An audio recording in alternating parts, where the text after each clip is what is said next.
Hi, Dre. How are you doing? I am doing fan freaking tastic. Tell us more. It's a I'm great I way was to just start off a Friday. Get wet and sandy. yeah, get wet and It's sandy. very dramatic. I'm doing great. I don't know if I'm doing as great as that toque you're wearing because that's pretty awesome. I want that color toque or knit cap or beanie, however you pronounce it. Trilby. It's a trilby. No, it's A not. trilby, yeah. What's a beanie? Oh, just a beanie. But yeah, easily identifiable in public is really how I aim to dress. Well, what are they? There's like 10 Mile Orange. What do you call that? Is that like 4 Mile Pink? Yeah, I think 4 Mile is a good visibility range for this, for sure. I yeah, aerospace orange or international orange, which there are three shades of. There's the engineering shade, the military shade, and the aerospace shade. And and the aerospace shade is very bright, and I like that one. That's the one that I think I might use on my future Mars camper RV. Nice. Oh, yeah. I'm researching what paint is going to adhere to fiberglass the best. Yeah, I've been looking at potential ways for extraterrestrials to communicate. So I've been looking like at color theory, right? Because the way we use colors on Earth is usually to denote caution based on our sort of anthropological history. Like, Yep. the nuclear sign is black and yellow because wasps are black and yellow.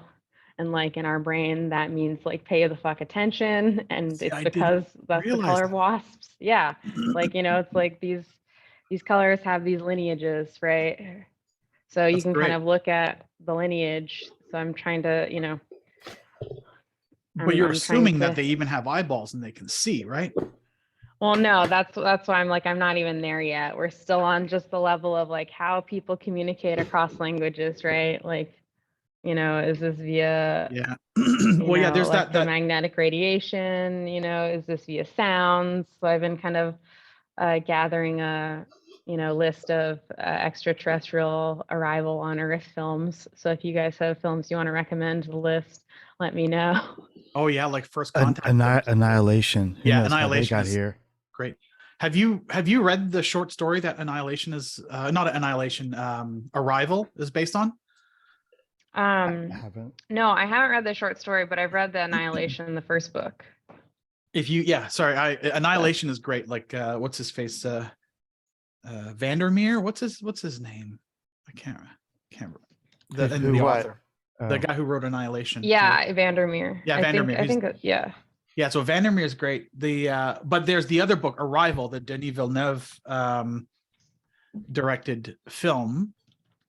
Arrival is based on a short story called The Story of Ourselves or The Story of Yourself. It's a short, it takes maybe 2 hours to read it. The short story is so much better, amazing. You got are those F91s or are they Casio Royales? I think they're F91s. Okay. The Casio Royale is the tits, as they say. Okay. Well, Oh, anyway, Story of Ourselves or Yourself. Read that book. It's great. It's fantastic. okay, awesome. And if anyone else has sort of alien arrival, close encounters of a third kind sort of recommendations, please feel free to dump them in the chat. Also, we don't have to start off our meeting in this way. Yeah, let's get to some project stuff, which sometimes we just blow through. Well, Filippo is in the house, which is maybe rare. So why don't you give us a little update since we're on the F91 train? Hey everyone, it's been a while. Glad you're still alive. I am, well, barely, but no, I'm good. I'm good. It's just I started with a new company and we're like setting up the whole thing. So it's intense, but it's fun. It's really fun. Yeah. So, well, all of this to say, regarding to updates, it's generally smooth sailing. Sorry, Filippo, do you want to, just because there are a bunch of new people, Oh yeah. Yes, I did notice some new faces. Do Oh people yeah. want to Just introduce to themselves briefly? I've Now definitely seen Drew in the Discord. let's just Okay, get to it. Yeah. okay. well, just some context then. The F91W project is basically we're recreating the internal mechanism, let's say, or Oh, the internal here's electronics for a Casio here's watch. the There it goes. F91W. There it is. It's a familiar. Familiar, very archetypal, common use everyday watch. Exactly. I think it's literally the cheapest one you can get on Amazon, like £9, £10, something like that, or the equivalent US dollars. And so the idea is very simple: is to do a new smart yet dumb watch. So the idea came from somebody else who basically redid this watch as a smart one, so you can have like sensors and pair it with your phone or whatever. But it was really gorgeous because it had a new OLED screen, like a beautiful display. And so we thought, well, why can't we just keep a beautiful display and then make it a dumb watch, like no Bluetooth pairing, no nothing. And let's just play around with the idea of future of time and how can we display time in the future on this timepiece. So it's been in development for a little while. We've been playing around with redoing the watch with a microcontroller, like a little computer chip, let's say. So, and we built a little, let me dig out through my desk, a little development board that you can kind of see over here. It's kind of a proof of concept. There are more photos for newcomers. If you guys are part of the Discord, there are more photos in the F91W channel. You guys can just kind of scroll through and look at the project and how it's progressed, etc. At the painfully slow progress of the project. Hardware is hard. It's in the name. Good point. Yeah, no. So basically, right now, what we have is wireless charging, because eventually it's going to be miniaturized inside of the watch. So we don't want to have like USBs or anything. So it charges wirelessly, controls the battery, charges, discharges safely. And right now, I finally managed to get through customs, really. The programmer, so I can actually program the chip. I don't know if you guys have been following the UK situation. I think Brexit tangential. It's everything. I think the post office has been on strike for the last 2 months or like month and a half or something like that. Yeah, I knew they were striking, and a lot of train operators, ambulances, nurses, teachers, everything, everyone is striking. So it's been a little bit of a weird time. But anyways, so the programming works fine. So the buttons all work, LEDs all work. Now I'm trying to figure out how to get the screen going. So I got a bunch of, you can't really even see them, little screens to start playing around. And then there's only one problem, and I'm really not sure what's happening. So we have 3 buttons, which are on the watch, like the timer setting, the date mode and scroll page. 2 out of the 3 work perfectly. One of them, whenever I click it, like the board just gets stuck. So I think there's a short somewhere. So I have to find out what's happening there. In the meantime, I've also built like a little multi-piece 3D prints enclosure. So when it comes to shipping, I can just ship the thing and nothing's gonna break, hopefully, knock on wood. What else? Yeah, so I'm learning also. So initially, last time we spoke, we're talking about having an Arduino bootloader. So for who doesn't know, Arduino is like an open source prototyping platform that is really, really easy for people to like access. So basically it sees this board as a little USB. So you plug it into your computer and you can upload code really quickly. I haven't managed to get it to work. So right now I'm programming in bare bones C, using the whatever IDE, the Atmel SAM 7, whatever. It's like the programming is not complicated, but the documentation is some of the worst stuff I've ever seen in my life. It's, I think, a plain HTML, I'll send the link in the chat, is like a plain HTML link wiki from the 90s. And this stuff goes into production every single day. So I honestly don't know how people figure out how to program on this stuff. So it's been slow for that reason. But basically, once I get the screen functioning correctly, then I'm ready to package and send so other people can start playing around. So that's basically it. Dope. Kemp, I wasn't Hey. around yesterday, but I know it was on the schedule to do some Chorecoat digital accessories updating. I am ready to How did that go. go? Is it cool if I share my screen? Sorry, just a second. Did anyone have any questions about the F91W thing?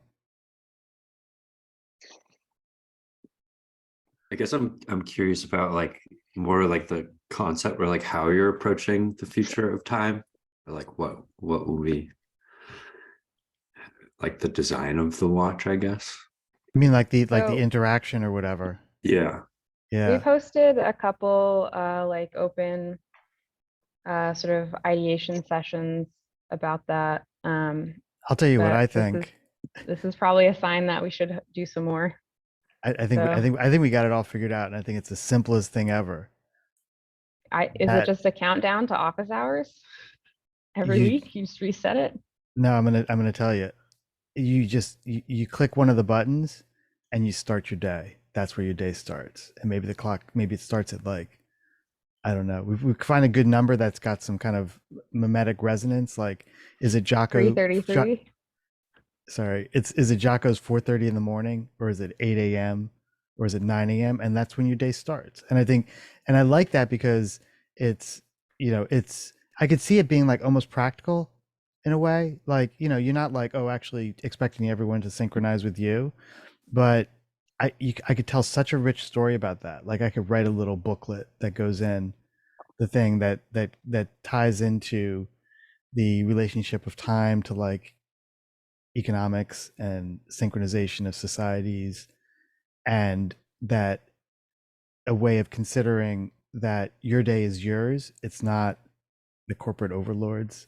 I feel like you just totally get into like a nice little thing, and technically it feels like we're not ending up spending months and months and months trying to get it to synchronize to some like RF, time sync ID or some other wacky thing like that. And it's just like it's a practical, semi-practical conversation piece. And you know what? I feel like some people would use it that way.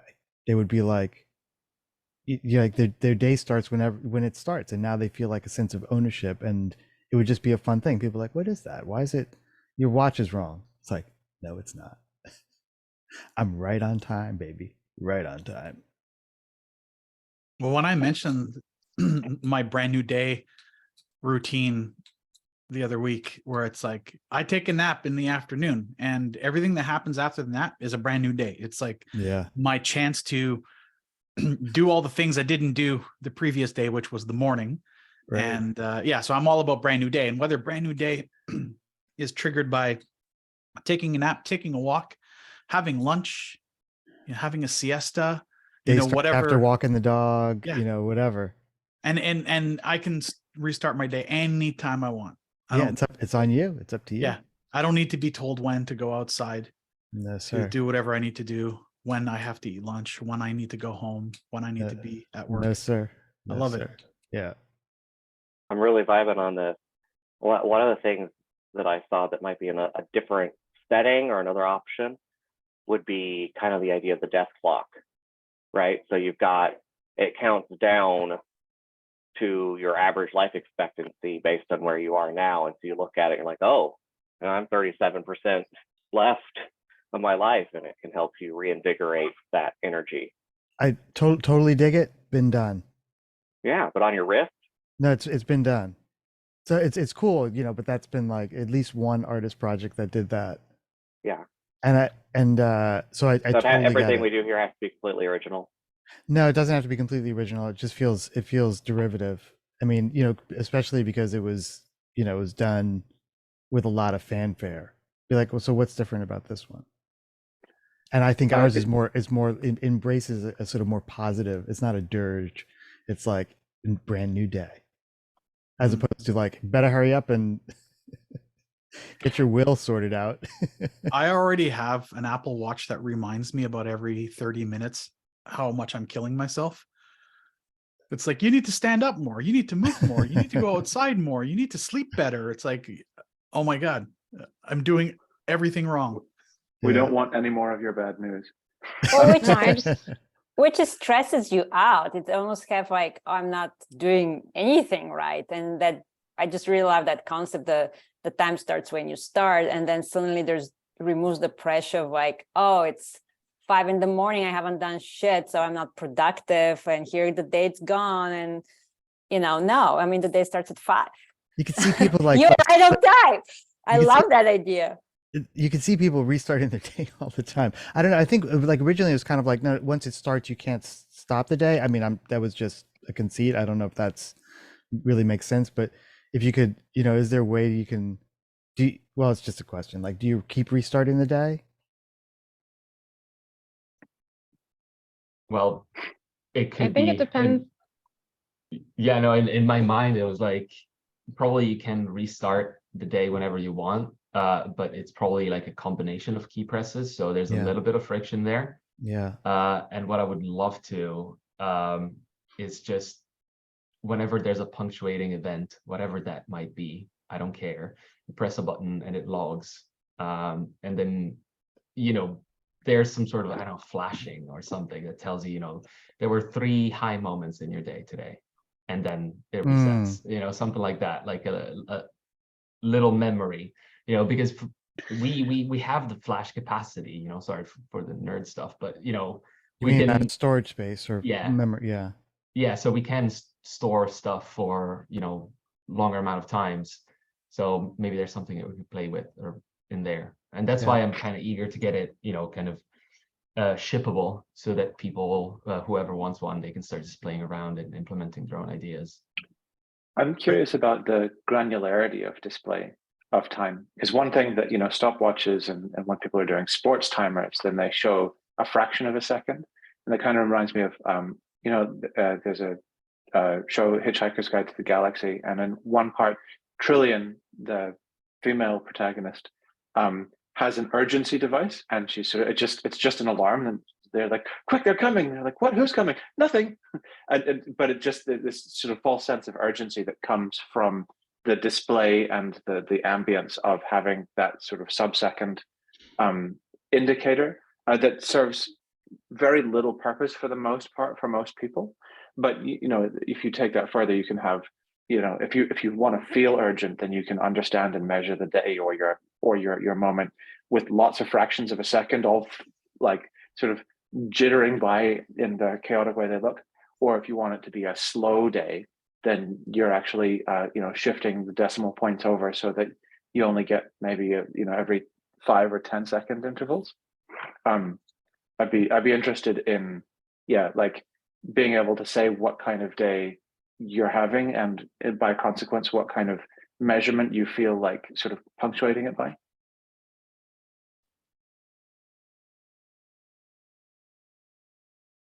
I don't know. I have the feeling we have to organize another workshop to get all these ideas on paper. I mean, this is being recorded, but still, it's good stuff coming out.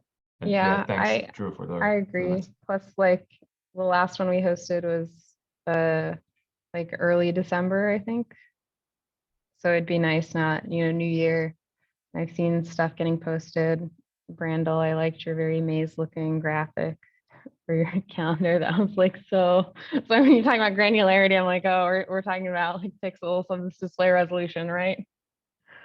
I mean, the concept of time, it's really interesting topic right now because, I was just in Dutch Design Week in October, and that was quite a big trend there, and how we measure time, and we just currently, it's very flat how we measure time, very Western and extractive in a sense. And then a lot of the projects some were speculative, some were not, but some were actually watches was the multidimensional perspective of time and seasons, not just, minutes and hours.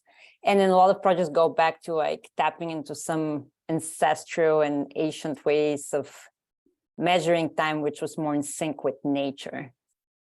So I think you guys are, what you're doing it, so at least kind of captures the zeitgeist. Cool. Thanks for that, Sveti. All right, cool. Thanks, Filippo.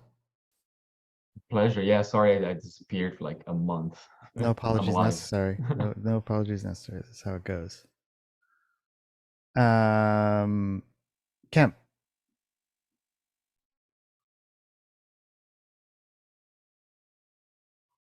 Totally muted. There we go. So I will share. Let's see here. Screen. I'm going to walk us through a presentation if everyone's up for that. Kind of go back in time a little bit and basically since we've got some new people on the calls, I want to go back and sort of do a little update on the chore code and sort of where it started and how we got to where we are, because we're moving forward pretty quickly now, I think. Well, quickly, but we're moving forward, and I want to make sure that everyone remembers where we started, and anyone who wants to get involved now can jump in and whatnot. So bear with me as I give like a quick little presentation. Where's the screen? Let's do this one. All right. Cool. So, okay. So just a little timeline update or recount. We started off with this. Okay. Let's see here. Hold on. There we go. Hold on a second. We started off with this.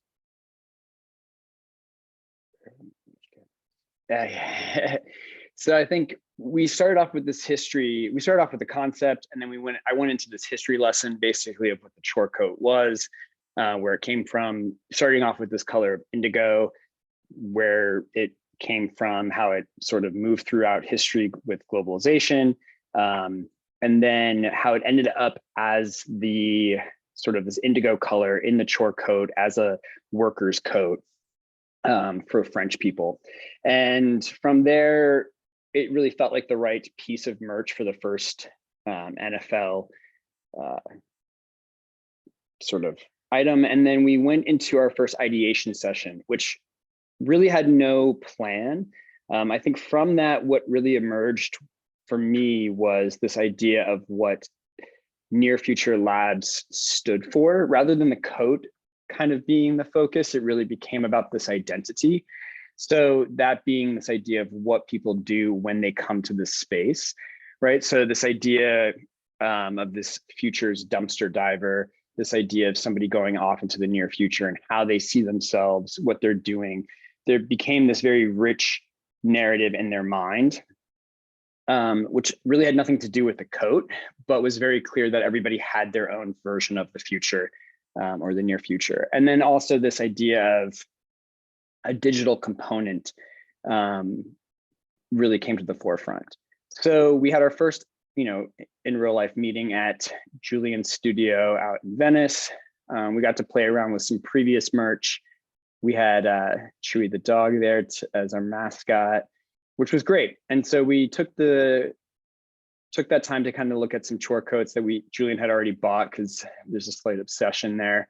Didn't realize it had gone back some time. And then we had our second ideation session, which this was again sort of unplanned, but what came from this, the morning session, all of these sessions had a morning and an afternoon. The morning session was resemblant of the first ideation session, which sort of started off with questions. But from that, I realized that this idea of persona really emerged. And again, it sort of felt like there was this distinction between object and identity. And I remember one of my favorite professors, actually, Thomas, Helen Maria at SAIC, I had this whole project of vases from grad school that were supposed to mimic the behavior of social dynamics around teenagers at coffee shops. And it was super complicated. And one of my grad school professors were like, sometimes a vase is just a vase.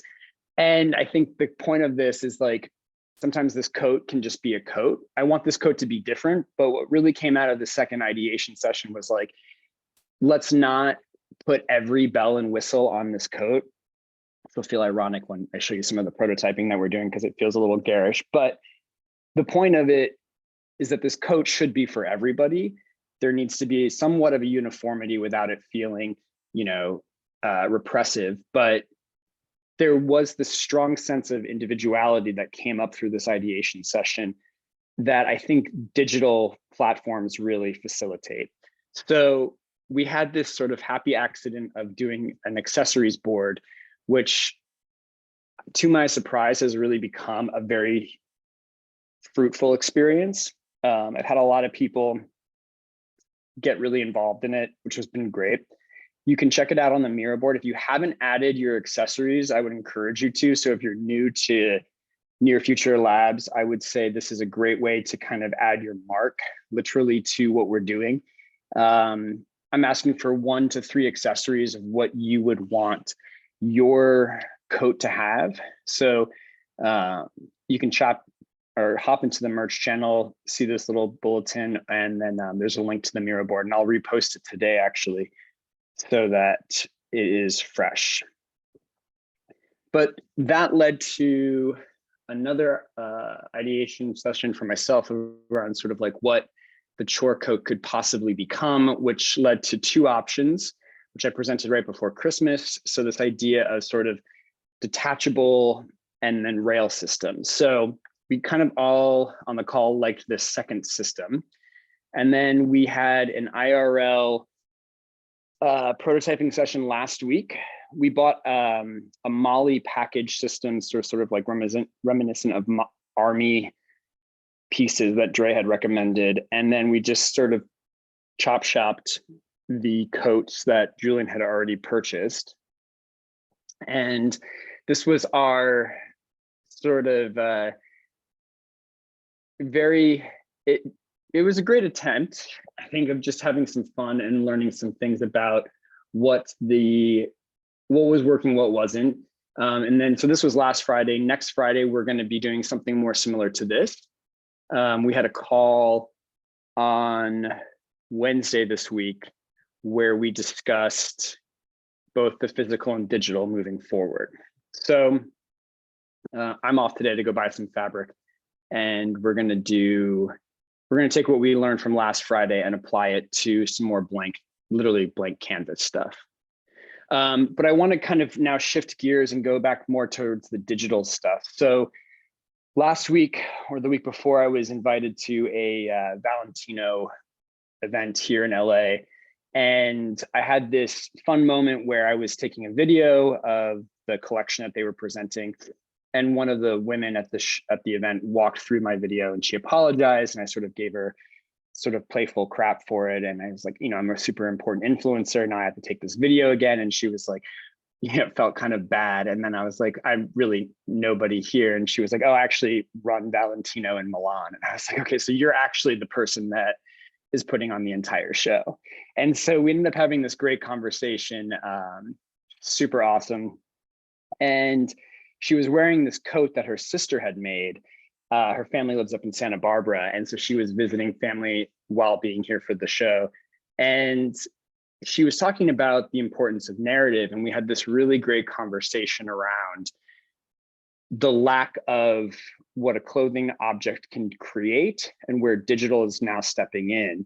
And I told her about Futures Lab, and she was like, "Oh, this is really great. You know, Valentino's looking for this." And I was like, "Well, you should really link up with us." And tried to plug it as much as I could. But I was like, "What a great first collab!" Valentino in the NFL. Well, near Future Labs. But it's still like I just loved it. But we were having this great conversation, and what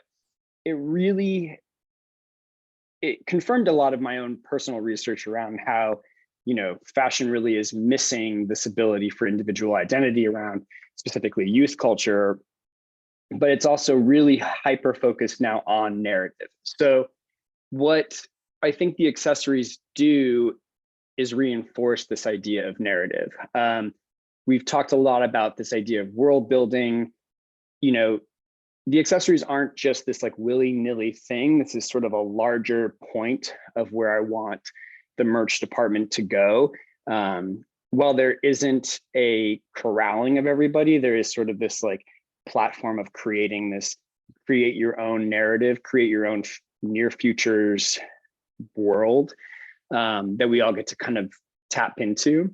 I'm throwing this image up there because I see this coat, while I see this coat being worn by us in the lab, I do a lot of work with people just like this, people who are shopping on Fairfax or going out to, they're getting their outfits ready for Paris Fashion Week, not to go to a show, but to be photographed on the street.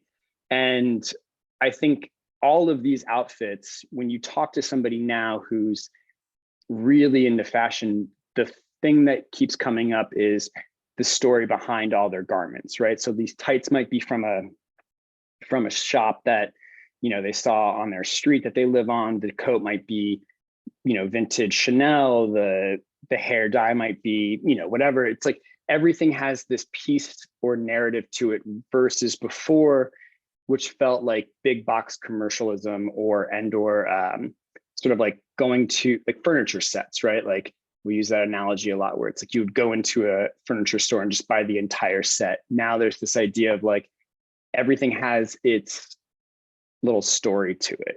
So I can't help but think of our accessory boards and all of these pieces, when you get to read about what they're for, have these rich narratives to them. So we had this digital call this week and basically ended up with this idea of, here's just a little snapshot of some of them since you can't really dive into them too quickly. Some of them are really doable in real life, right? Like we could actually make it inflatable.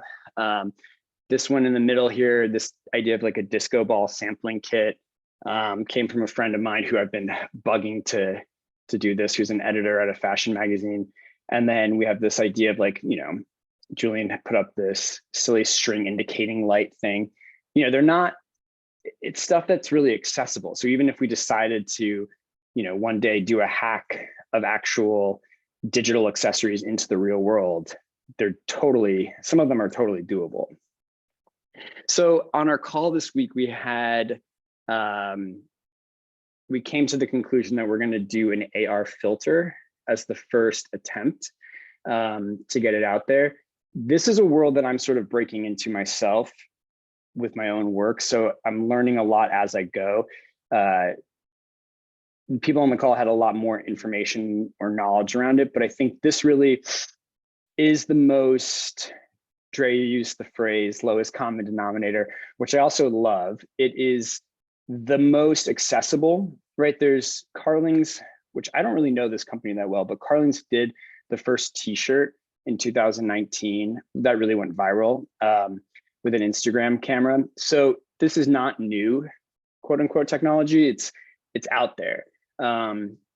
It falls in line with a social system that we're already doing. We basically create an app. It falls in line with using a smartphone. So there's a lot of stuff here that while, we're not forcing people into a new system that they're not going to use. So I think that's our first entry point.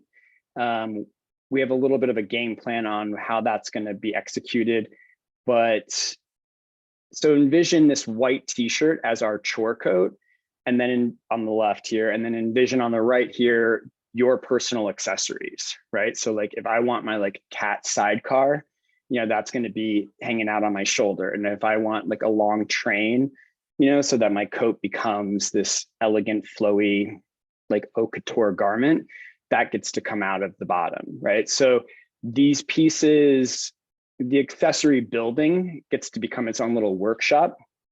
We use Tom Sachs a lot as sort of a benchmark. And I was watching actually the other day, the thing that Jed had posted about the shoes. This workshop concept for these accessories, I think, can really evolve into its own little entity. So I'm really pumped about this. I also love it being a low entry point. I don't want it to be overcomplicated. That said, I want to create this entire world for these accessories. So something that we had this really, I totally geeked out on it in the evening. I see this as sort of this like secret ecosystem that can evolve as well. I say secret not in a negative or like elitist sense, but I say secret in the sense of like something that you get to have a language or niche community with others in. So, if I'm at Paris Fashion Week, which is happening right now, and you're there as well, and you see me walking through the crowd and you have your camera up, and then all of a sudden, like, my cat pops up on my shoulder, and then we see each other later on in the afternoon, or you can DM me on Insta. You can be like, oh, I saw you at this space. There's these little indicators or markers that could create community of not privilege necessarily, but sort of maybe a better word would be like, I'm sort of blanking, but this idea of creating a community of these future explorers that have access to this. That technology, as we were talking about, is a little bit clunky or non-existent in the fluidity that I want it to be, but I am excited about where it can go. So this is our game plan for the next week or two. We had our call this past week. This is the plan for where we're going, creating the coat in an AR app format, then customizing the coat, seeing how easy it is to make it move and exist, then creating the accessories, seeing how easy it is to get them on the coat. Then the next step would be to create the world in which you build these accessories, and then create the entire ecosystem that takes over. This week, today I'm off to go buy fabric. Jed and I are gonna laser cut fabric on Monday morning. And then Friday, we are gonna construct fabric. So if you're in LA, come and construct fabric, or come and construct the coats with us at Julian's place. And that's it. A little abrupt ending, but that's all I've got for the chore code update. I'm actually I wanna also show you the Miro board. Where is it?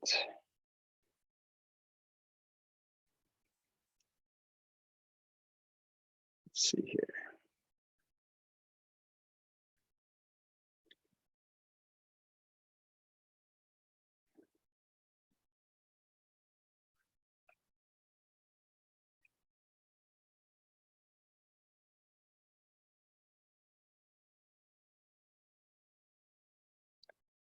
So there we go. Am I sharing that screen? Yep, I can see it. Nice. So if I zoom in here, some of these are just really, really fun. I mean, I think some of the things that are really easy for us to get on board with are these utility pieces, right? A lot of like small trinkets that came up, resembling of like cycling toolkits, but we can do bespoke Louis Vuitton kits, for whatever tools we need for the future. A lot of inflatables came up. People in the fashion world that I've been really trying to get on board had some real fun with this. I was shocked at the number of inflatables, a lot of indicator lights, and then a lot of water bottles, which I was shocked by as well. And then a lot of goggles and eye equipment. So there was some buckets started coming forward. I was going to do a whole like bucketing list thing, but then it felt like I was trying to corral it too much. So I decided against that. But again, if you haven't done it, I would encourage you to go to this board. I'll put the link in today. I created another board because this one was getting cluttered. And so come over here and just add your accessories of what you would want your coat to have. I want to flag Aaron's mention because it was super resonant when he said, makes me think of a pegboard at a workbench or the holes for on Crocs for attaching charms, which is really cool because that sort of ties into the Molly thing. Because when Kemp and Sam were over and we were workshopping, I had watched 99% out of boredom. But it's also it came up in this book about showrunners. I was reading the show Generation Kill. It was like maybe 7 or 10 episodes, something like that. And I was just watching the drama. It's like, I was doing the second read, and so I'm just like looking at the production design. Basically, I knew the story, anti-war or whatever, and all the stuff that all the Molly kit that they had, and the things that they were hanging off of it. So it was like Oakley's, a pen, tongue depressors, which we still haven't figured out why everyone had tongue depressors, kind of stuck in there. Surgical scissors. And one guy just had like a bandolier of like shotgun shells tucked into each one. But it was just it was fascinating to watch the improvisational utility of it. And also somehow, I don't know, there's just something deep down that I'm not sure I'm tapped into. I was just like, yeah, that's how I'd roll. I definitely have, like my 0.3 soft gel tucked in there, and yep, and a Sharpie, and not in a way that is there a balance between like representing like utility, like functional utility, coming back also to the idea of being able to put a notebook, like the moleskin there, and the flair of the Crocs thing. Like I've got all my Crocs charms are just in here because I kind of refuse to. They're good ones though. It's like there's the Palace Raffle one. But that isn't just in between. So you're representing flair because you're on the street, Kemp, like you said, and you're showing in a kind of fashion way, and not just that, but like, oh, you look like you're ready for some creative action there. Yeah, there's I think it's Schiaparelli. Well, it's funny because there's a couple. The Crocs, I think Crocs ended up in a happy accident, but I love the idea of charms. Charms became like this weird fad all of a sudden, but I think it comes from, I'm sure it comes from before that, but when you start researching it, really like 80s jeans jackets. Did anyone have an 80s jean jacket? If you start looking at like, there's a Schiaparelli coat, I think it's an haute couture coat that has gold charms on it, and I believe it's like $40,000, and it's just stunning. And that's like where my mind went to first, right? Naturally. And it is just absolutely beautiful. And all these little charms, I think are detachable. I haven't seen the coat in person, but when I started looking at the coat on Pinterest, it sent me to all these jean jackets that people would like bedazzle and add all their like badges to. And then there's like this whole rich world of jean jackets from the 80s that I wasn't privy to. So if you have a jean jacket from the 80s that you did that with, we can put it in our archive, our fashion archive in Venice, which sounds way more fancy than it. Now that I say it out loud, Julian's rack here.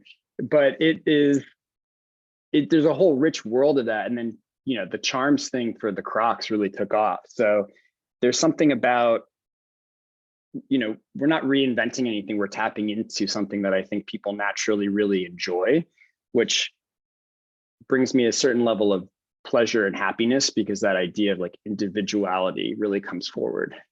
I think somebody said someone had their hand up.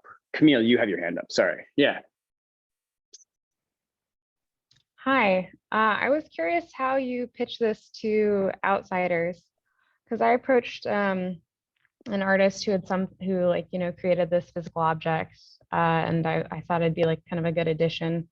And like he didn't want to participate because he was launching like he was going to be part of a different fashion project, right? So like, how are you pitching this kind of to people in industry as sort of either like a value add or like adjacent to their current work, but not like a threat to it? Threat. It's just, that's a really, So could you clarify, what does that mean, pitch to industry? What is that? Well, Kemp was saying that he was talking to people who work in the fashion industry, like his editor friend, et cetera, you know, and they're excited about the idea and they want to contribute, right? So I'm kind of curious about like that mindset compared to the person who I sort of pitched the idea to, who is like very, you know, cautious and opted not to participate because they're like, maybe, you know, this is like a threat to this other project I have, basically. yeah, I mean, it's sort of like so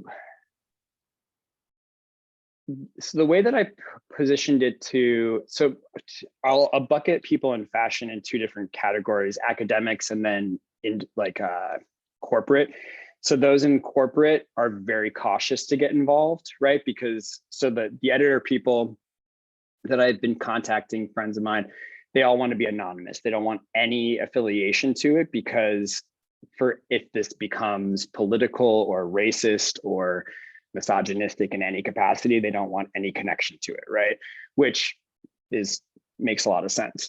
They don't know it, right? So it's a lot of like, you're anonymous.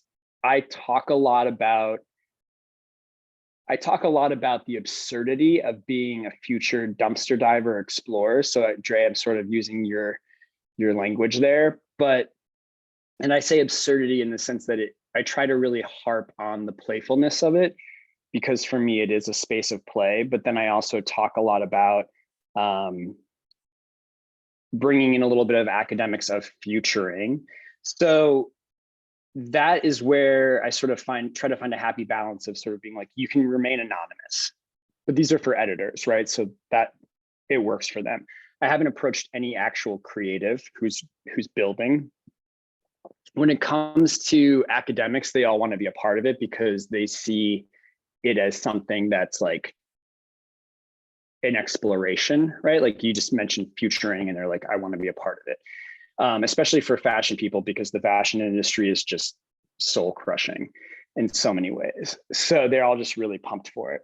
I would say, I mean, my master caution light goes on when it's getting other creatives involved, other creative entities. Like, oh yeah, you can know about the project and what we're doing, but you know, like all the different, not saying that we're at this point, but like like when you start doing collabs, I mean, it can be absolute train wreck. Yeah. At a bunch of different levels, like the different clock speeds that people are working at, let alone like 3 creative directors in a room. I'd rather swallow glass.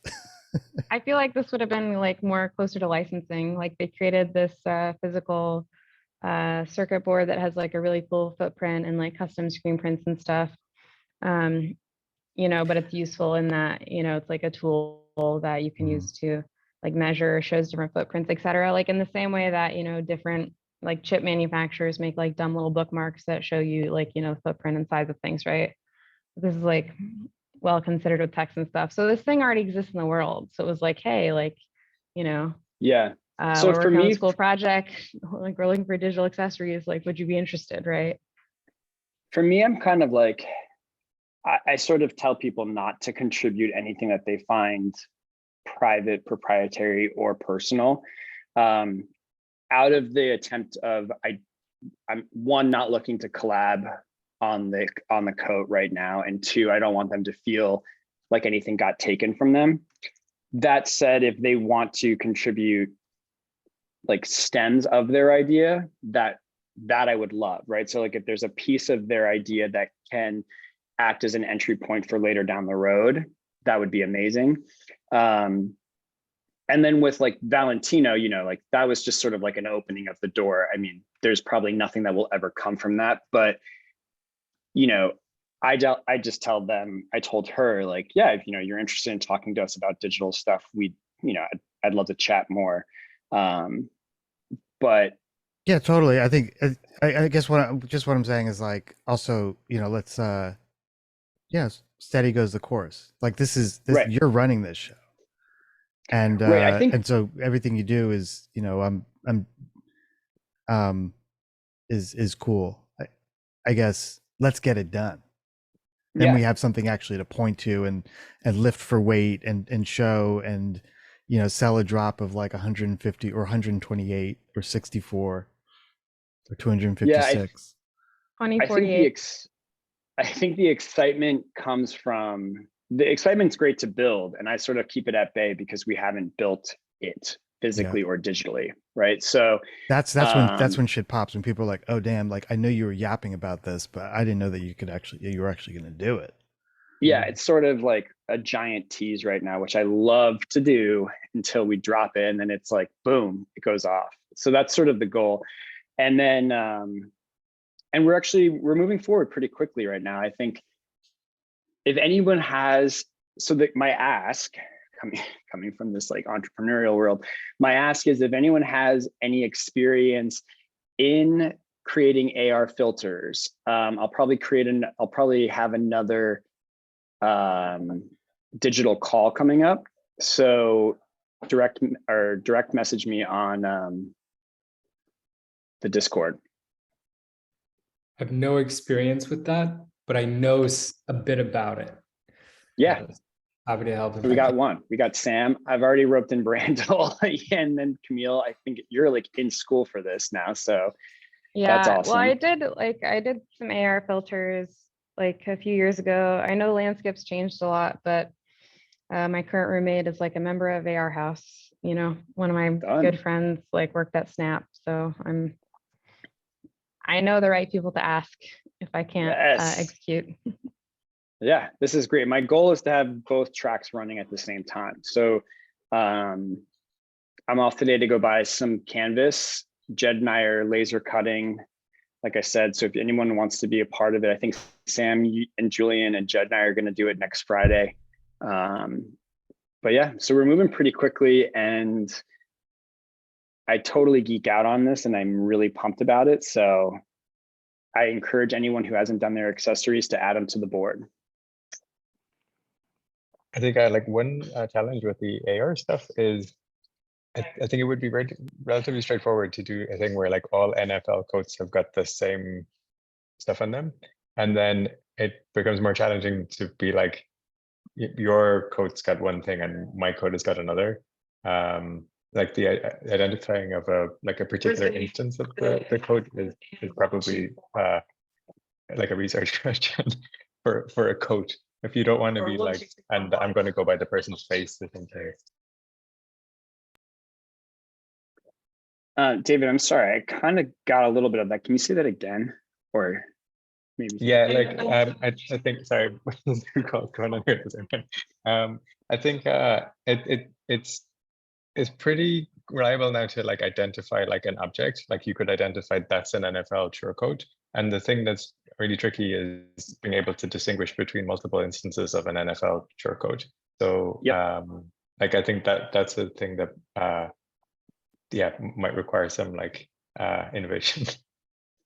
Yeah, that part I really want. Of course, I really want that like next level piece. But I think we're going to start off with the like point and shoot selfie moment, individual coat, right? Where it's like, it's less of a crowded room, multiple coats, all existing, all individual identities, and everyone's accessories popping up all at the same time, and more like this is you in front of your, like, this is you in your moment kind of thing, solo.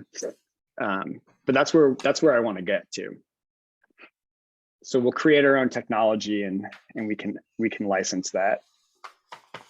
Multiple revenue streams here is the goal. I just had a brief comment on the AR because there was some comments about potential for like abuse, like you said, like people wouldn't want to be connected to anything that was culturally distasteful. But like the AR filters, I see a potential for abuse there, right? So you have a coat that can't be seen by the naked eye, and then you have an app for like the Proud Boys or something that comes up, and then you have and then they can scan, and then they can find their own people in that group, because the AR filter on their coat shows whatever their insignia is or anything like that. So it's not a technical consideration, but possibly a cultural consideration when you're building it out.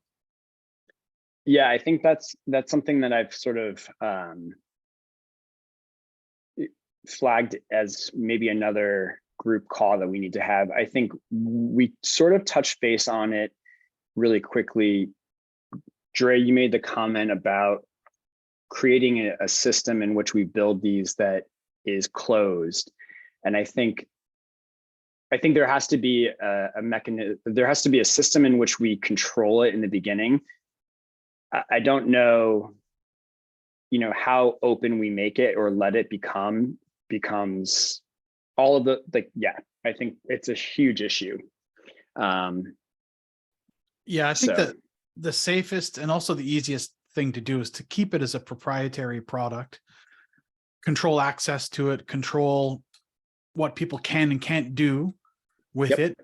Just the maybe one day open it up, but I think building all the things open for an audience to play with, that's a whole other level of development that we don't need to start doing yet. For now, I think it's going to be invite only, private, probably distributed through whatever that tool is that you use to distribute beta versions of apps. TestFlight.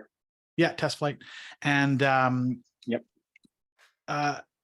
and more merchandising, us showing it off to the world and gaining interest that way, and then plan the next steps from there.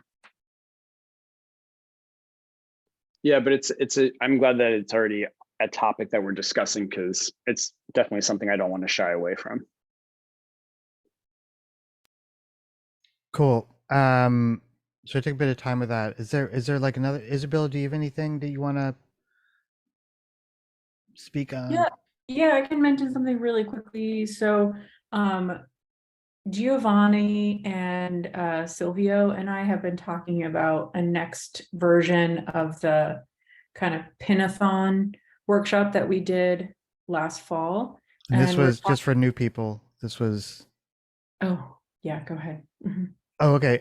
So Isabella started working on a collection of archetypes in the design fiction mode. So like just a huge collection of different kinds of receipts, and what were some of the other archetypes of spacing stuff? Oh man, all the there's stuff, just all the so things. many, like marriage certificates, pins and souvenirs, and like, trading cards, identity documents, supermarket advertisements, all this stuff.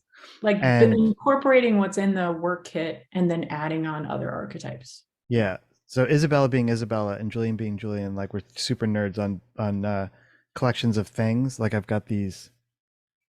This is we bonded around. I've got books, these kinds of books.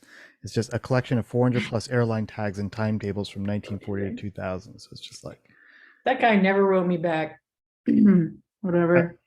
Yeah, they're probably like us and just, I don't know, just weird and crazy. Yeah. And so when Isabella started doing that, I was like, oh my God, that's awesome. So I called her at 6 a.m. and I was like, I think this could be a project. Like it'd Luckily, be great. it was 9 for me. Yeah, it was 6 for me and 9 for you. And so we just settled. We said like, okay, we're going to do another project. It's going to be what I sort of imagine, I'm holding in my head, but who knows what might happen, is that it's basically it's like a book, and it's called, it's like Design Fiction Archetypes, volume 17 or something like that. And it's just this collection of examples of instances of archetypes, like a reference guide. It's the table of logarithms for the design fiction aficionado. Perfect. And that's it. So the workshop that we did last fall was specifically around encouraging people to actually start contributing on their own time, but in a way that kind of, we did it as a group. And, you know, we learned a lot from doing that, and we've decided to kind of expand it. So it's not just about adding to the board. We're actually talking about it being part of a process of making design fiction. So we're actually at this point talking about go bags again, go bags, which just seem to come up in like multiple channels, as what the 4-month, we're thinking, series of kind of workshops would scaffold to. And the details in terms of like how that's framed, we're still working through. But yeah, I think that'll be really exciting. Yeah, that's my biggest update. Yes, Aaron. This will be separate, so if there's anything in particular response to your project, I want to make sure there's space for that. But I've got a separate update. Looks like nope, you're good to go. Cool.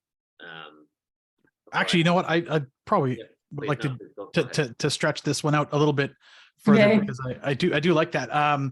The go bag or bug out bag. How do you imagine this happening in terms of like, would it be a Zoom call type of thing? Would it be a collective? Would it be a briefing where we would all spread out? Would there be teams assembled? How do you imagine the process working for that?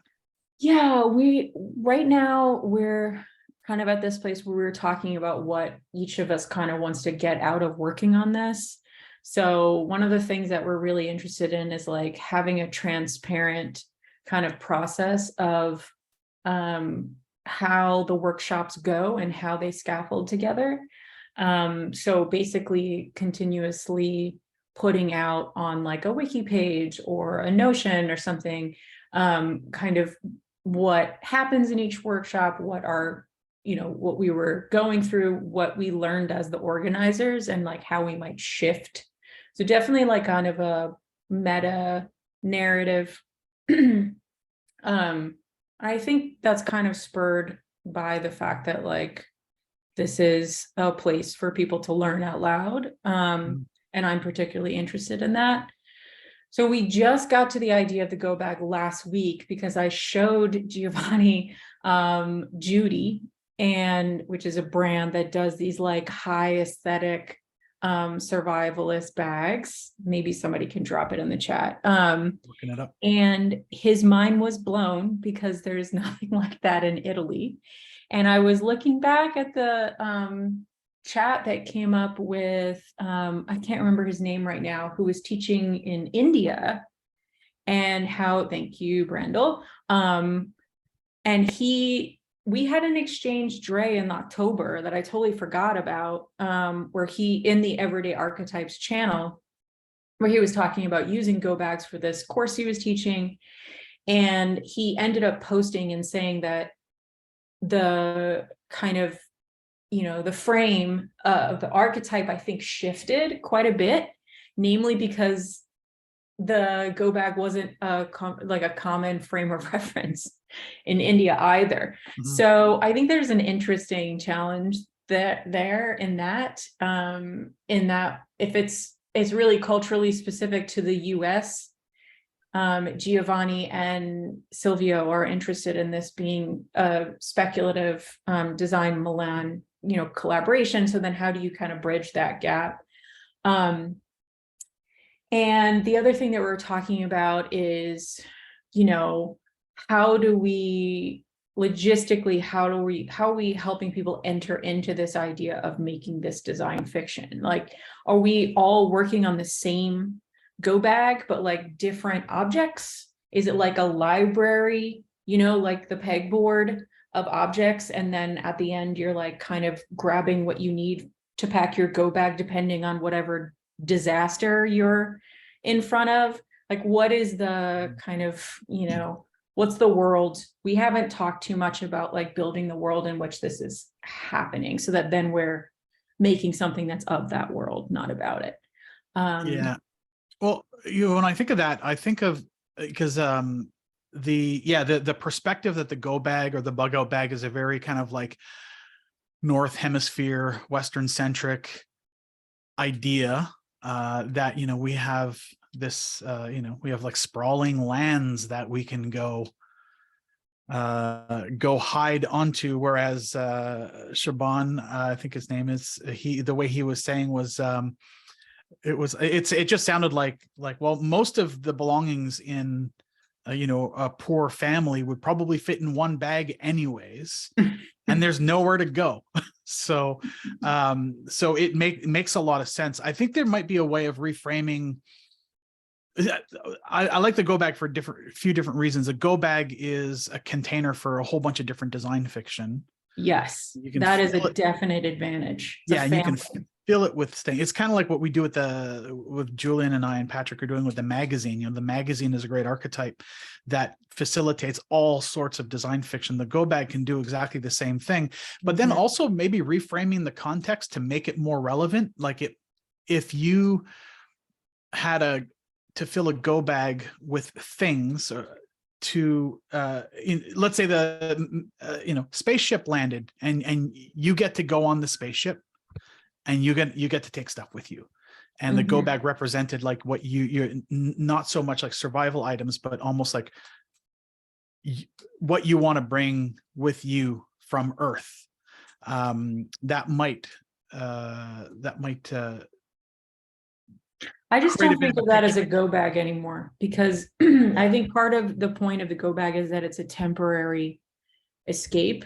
It's not packing. It's not like you're literally leaving permanently. Yeah. Potentially. So yeah, I think that there's a lot of questions, but I really resonate with what you were saying about it being multiple objects, because that is very, very true and offers a lot of possibilities in terms of how you're able to look at what happens when multiple objects relate to each other and how that can be used in different contexts, even within the same world. So that kind of like multiplicity, I think, is really ripe for like group experimentation. Like if it was just one person working on it, it's a little different, but I think it's really good for something that we're talking about doing with a group of people. There's more that I could say about it, but I don't want to. Well, and just maybe another thought too. There's the idea of creating design fiction based on an idea of the world, and then there's the idea of creating design fiction where you don't impose the idea of the world and you just do something that hints to the world, and then it becomes interpretive. Right. Yeah. Okay. I'm looking at our notes and I'm remembering some of this stuff, which was like, we were even thinking about what would happen if we built it on worlds that are from existing NFL projects or existing kind of famous speculative design projects, so that it's kind of relating what already exists in the futures world, but we're expanding it. So that's something that we talked about. We also talked about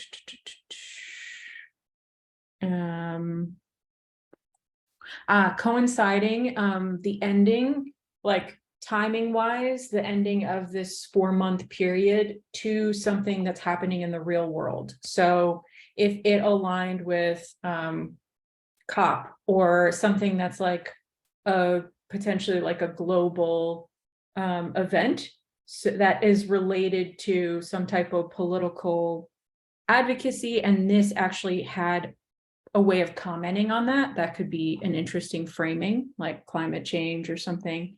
I saw someone else mention refugee experience that would also be like similarly very relevant to the present, you know, get more of that near future as opposed to like sci-fi futures. Yeah. Cool. I'm looking forward to see where you go with this, because I'd love to see how a workshop like that, or different ways these workshops could pan out. I think it's gonna be a lot of fun. Sweet.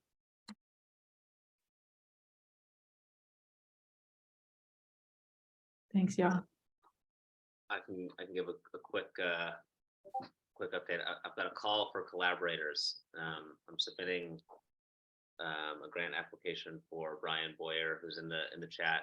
There's a prototype grant at the University of Michigan. It's $15,000. It's for an individual because they have to give one person the $15,000, but once you've got it, you can spend it how you want. And we've been chatting about like the skateboard as novel mapping tool for cities. So from chats with Randall, like the new AirPods have, accelerometers and things like that. So, what happens when you do biometrics for heart rate, AirPods for accelerometers, and also 2 accelerometers on the skateboard, and use it as a way to map surfaces. So the basic proposition would be like, I go to the grocery store, I go pick up my kid from school, I go to the climbing gym, right? Just like sort of the basic habitus of, of a single person, and using that as a way to start thinking about making a standardized profilograph. Profilograph meaning something that, graphs the profile.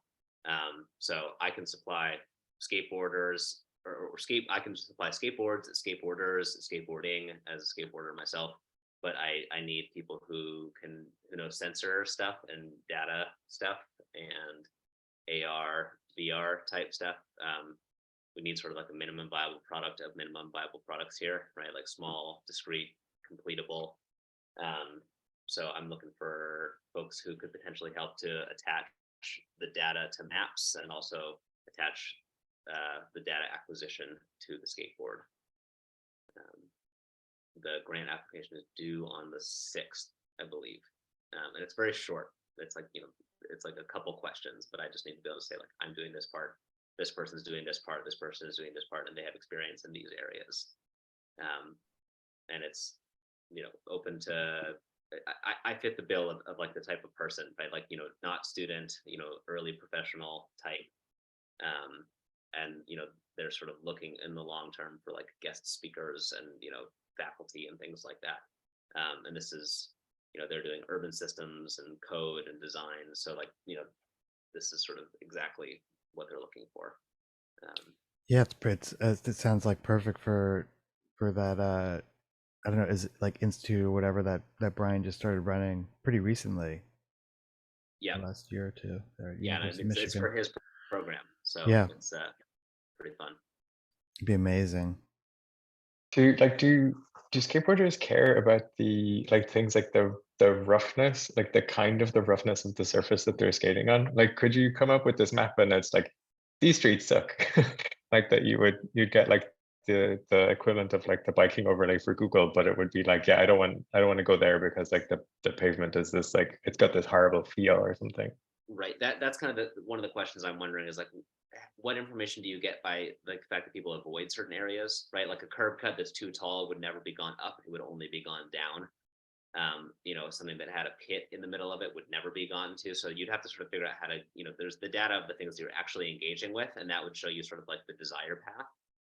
And then there would be the things that you never engage with, and those be, things that are terrible, whether it's a high traffic area, a high roughness area, things like that. And then the idea of like incorporating biometrics would be like, you could see heart rate spikes when you, when there was a moment where there was like too much turbulence. There's things that I might ride over, but would be sort of like emotionally unsettling for me. And that would like, different people have different tolerance levels for turbulence. And so, in order to accommodate the newcomer, you want to make sure that you have as little emotional turbulence as possible. And then there's all kinds of stuff here, like as San Francisco has sort of moved from the plastic and paint iteration of its slow streets to thinking about like, what does it mean to make those things permanent? How are you redesigning curbs, right? Like, how does this interface with the notion of a complete street? And we've also just legalized or decriminalized jaywalking.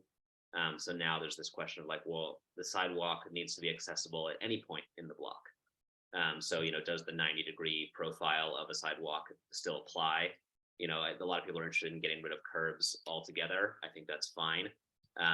Just having everything on one plane, but there's other options of, and I posted this in the Trip City thing early on, right? Extending the sidewalk out a little further so that, you currently right now you might have a tree with a planter and then it's like just a little bit of curb.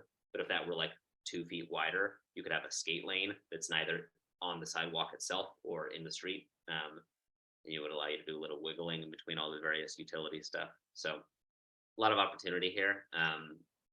Basically, I just, in the short term, I'm just looking for some folks who can help me put some sensors on some skateboards and make sense of the data in a way that's compelling enough to suggest a way to like scale this for cities writ large.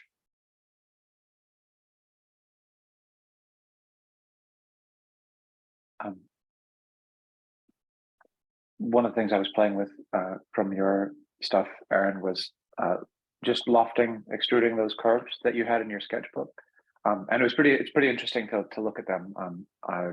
It's not interesting enough to share at this moment, but I'll maybe pretty it up a little bit. Are you aware of any sort of schematics, more detailed schematics for the sort of the relative dimensions of roads that we could use as an overlay for it? I think it wouldn't be too hard to build a sort of a procedural sort of intersection or sidewalk block that could then be kind of modified. And then that would be able to work in VR or not, or whatever, for people to be able to kind of pull some control vertices around and without having the whole kitchen sink of a damn digital content creation tool, just to be able to kind of see what those differences look like within those narrower ranges. There's a street here in San Francisco called Valencia, and they're currently working on plans for updating it. The minimum viable product as defined by the city is one that doesn't move the signals on the street, and so they're playing with this idea of like having a pedestrian lane down the center. It's super dangerous. Like that would also be the emergency lane. It doesn't make any sense. There's a proposed burrito plan, which is something different. I'll drop that here in the chat. But so my point in bringing this up is that there are people actively working in the question of like how to make Valencia Street better. And there's probably some middle ground between like the complete restructure towards the burrito plan and like this sort of shitty center lane type thing that would maybe, so there's people who are working on this stuff and would probably already have models that we could play with if we were able to kind of, approach them and be like, hey, we're looking at, a third option here that's going to sort of like meet city needs and also the needs of the people. Can we take your model and actually compare the relative, merits of each one? Yeah, cool. Yeah, I'll dig through it. I see the 3D Street Viewer editor and things like that. Being able to pull those dimensions out, we'll be able to hopefully also make a prettier visualization than this. So yeah, I mean, Randall, I get the sense that you're interested. I wonder, there was somebody else who was in the Trip City thread who I think works at Maps for Google. Justin, I don't know his last name.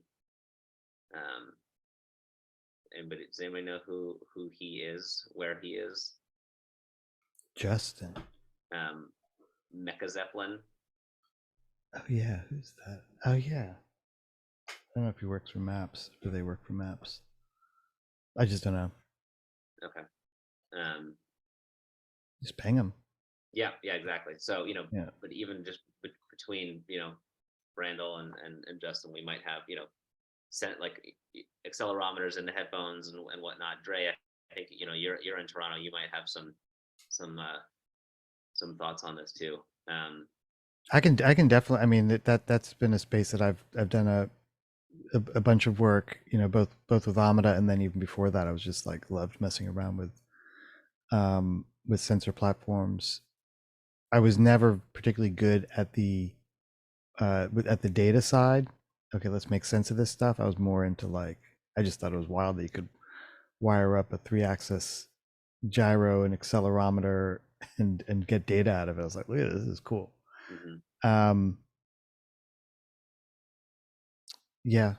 The other thing I was going to mention, at risk of confusing the grant application, and it might not make sense. It might just be like impractical, but it was one thing that David and I did when we applied for that LACMA artist residency grant, is that we kind of represented that it was, it was like a we that was applying. And I know that you said that they're looking for like individual. I totally get that. I mean, they're, old fashioned, and if you go at them and saying like, "Hey, we're a collective," they might be like, "The fuck."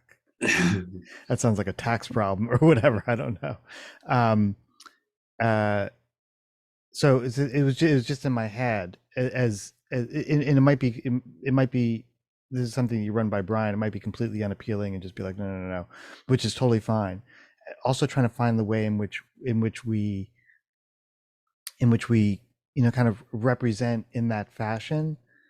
And it only works if someone's like, yeah, just love it. Like this is a new kind of creative, collective, hyper collaborative or whatever. No idea what that means. Can you tell me what it means? It's like, I have no idea either, but it's here and it's happening.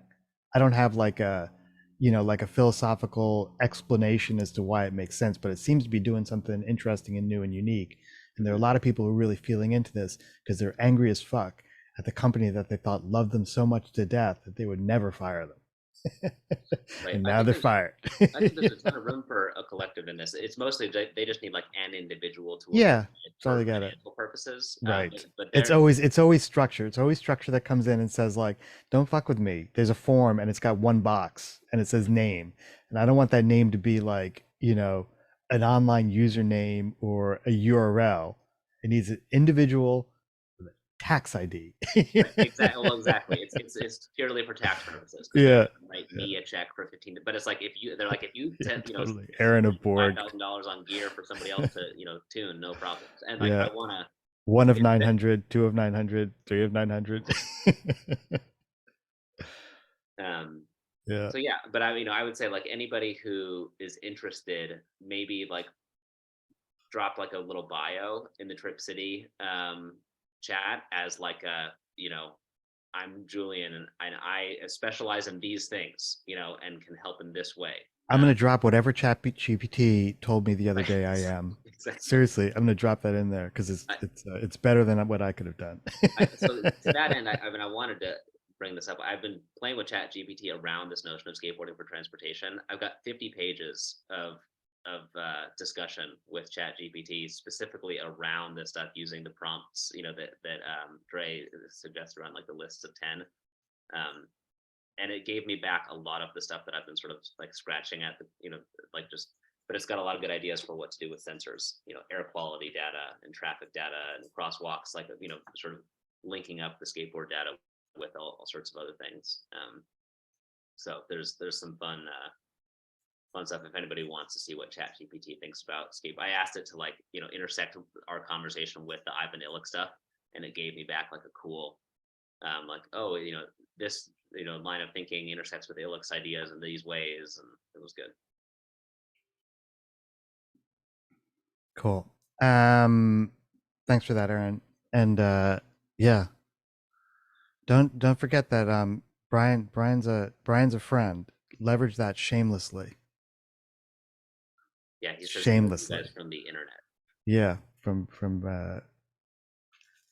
I can't say he owes me one because he doesn't necessarily, but come on. Yeah. You know what the right thing to do is. The other thing, I can't go too much longer today, and I'm happy to give Dre or whoever the lever. But I did want to mention Drew and I had a nice chat the other day, impromptu coffee chat, and we were sort of talking about the Last Week from the Near Future project that had been discussed over the ages, which is still kind of, it's on a low simmer and it kind of pops up every once again. But part of it was because, I don't know, like Drew has just been like really beautifully active in posting and stuff, and a lot of I don't know, it just felt like he's the kind of guy. Talked to Drew about Last Week from the Near Future. So we were kind of thinking about it, and that was the thing that was going to be, it's got a couple layers. Like one aspect of it was like, I put this like digest mechanic, which I think you all have access to. You can use the digest React, but little gem, candy gem, and that shoves a post into, it tags a post in a database that's kind of in the back that I manually run, have it kind of scrape the Discord for all the messages. and it will tag those messages. At least I hope it does. I should double check. It's meant to. The code looks like it should do that. And that gives it, and so I always thought like, oh, it'd be fun to just kind of have a, literally a digest for people who are like, oh, this Discord thing is just madness. I can't pay attention. They would just get like the top, what we, we arbitrarily thought were like the top 3 to 5, maybe 7 messages, and that would go out in the newsletter. And that might be another kind of like revenue stream so that we can, support all the things where people subscribe for like whatever. Because I think there's real value in the things that bubble up through our collective, brain or whatever. And then the other thing was like, I thought it would just be fun to just do like literally a show, like a YouTube show that was maybe just like a short, sharp, punchy 5-minute last week from the near future. And maybe we had all these ideas, like there was going to be, we would have occasionally like a field reporter, and they would literally be standing in the Windows 98 null field, and they might not say anything. We might just cut to them and then cut back away, or just just have fun with the serious stuff. Anyway, so Drew and I were yapping about that. Drew, do you have any? Yeah, I probably got maybe 2 minutes of project research that I came up with since we talked. What was it, yesterday or the day before? I'm a book person. I've studied like artist books and book construction, and I'm a book maker. So that's the first place I went to. And so I started looking into the cultural DNA and the materiality of the digest as a form. And I guess it began as an order from the Roman Emperor Julian as a summary of all the Roman laws. So its cultural DNA is one rooted in Western imperialism. So like my immediate question is, what does a decolonized digest look like? But I have a bunch of personal connections with digests. I grew up on a dairy farm. My mother and grandmother had their own digests laying around. So there's the Reader's Digest that always sat next to the commode, just stacks of them there, and then other stacks of Prevention Magazine, which I think is now defunct.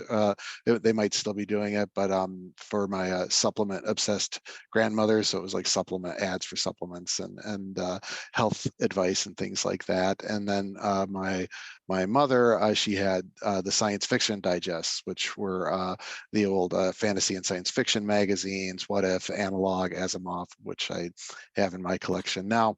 And then for those old enough to remember, the TV Guide is probably one of the most famous defunct digests that are out there. And so the materiality is very specific on the size of a digest, and its evolved materiality is one of quick, summarized, or truncated texts interspersed liberally with products and services ads, and typically like the back cover would be covered with ads for these things. And so what's the experience of the digest? I'm thinking of it's like, quickly digestible news and stories that range from like everyday experience to speculative fiction, if we're looking across all of the different digests in the research. And then there's a lot of charts and like grid structured content, and the product ads remind me very strongly of the Book of Subgenius, and that cult of satire is really early aesthetic, right? It's possibly be able to construct almost like a style guide for digests, because they have very clear it's got very clear DNA of what goes in a digest. And then there's also video digests now, which are a form of like easily scrubbable. They're long form videos that nobody wants to watch all the way through. So they've got these scrub points where you hover over them and you get a tooltip or like a video snippet or something like that, on the subject, in the tooltip. But that's what I've been doing since Julian lit the fire under me and gave me an idea, is kind of researching the cultural DNA. And then once I have that, extrapolating it into, how does that extrapolate into like a purely audio form or something like that, Julia mentioned, or, the video form is already done, like those quick scrubbable points. But I really like the really like the products and ads, like that isn't in like the video form, right? You know, and maybe the, you know, the not only cut to the field reporters, but you cut to, you know, ads for near future products or services or something like that within the digest form. But that's what I have. Cool. Good stuff. So we'll just keep talking about it. Yeah, absolutely. Yeah. On a purely mechanical level, toward things like those books, people might remember I did the sort of Project Gutenberg thing. One downside of that was that you couldn't know where the end of the page was, so I built something that lets me do that. So hopefully, in the next bit, I'll be able to make a book that you can, in virtual reality, not in real life, be able to kind of open and actually have the end of the page where your hand is. So that will be hopefully appropriate for things like the magazines from the future that you've been playing with, as well as anything else where you'll be able to sort of have the sense in which you're directly manipulating something like that in a computer graphics context. So looking forward to getting that working. What I really need is a diffuser that can exude the smell of old paper, old pulp paper, that would activate anytime somebody opened it. But maybe that's a little outside the scope. No, I think that's totally within the scope. I don't know if you saw Mischief's recent drop, the WD-40 cologne. No. So they made this like really nice fancy cologne bottle, and it sprays like you can spray it. And I smells prefer Croyle over WD-40. If anybody spelled that, but no, I don't know.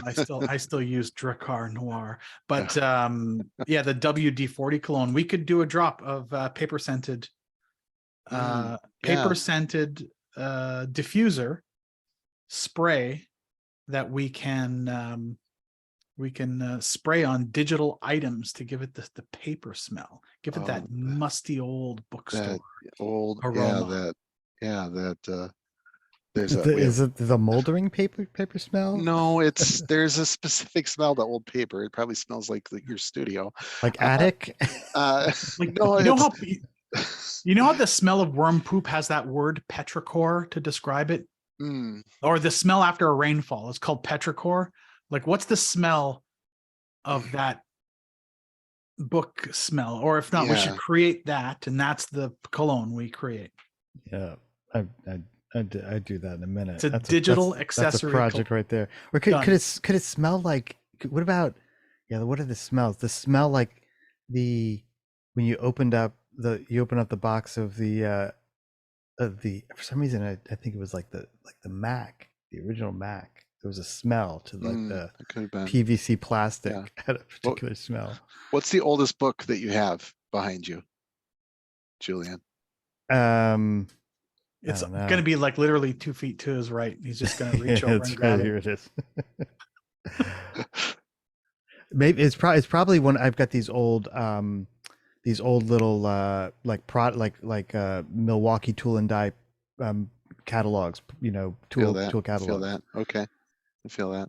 I've got it like an 1890 Bureau of Ethnographers report.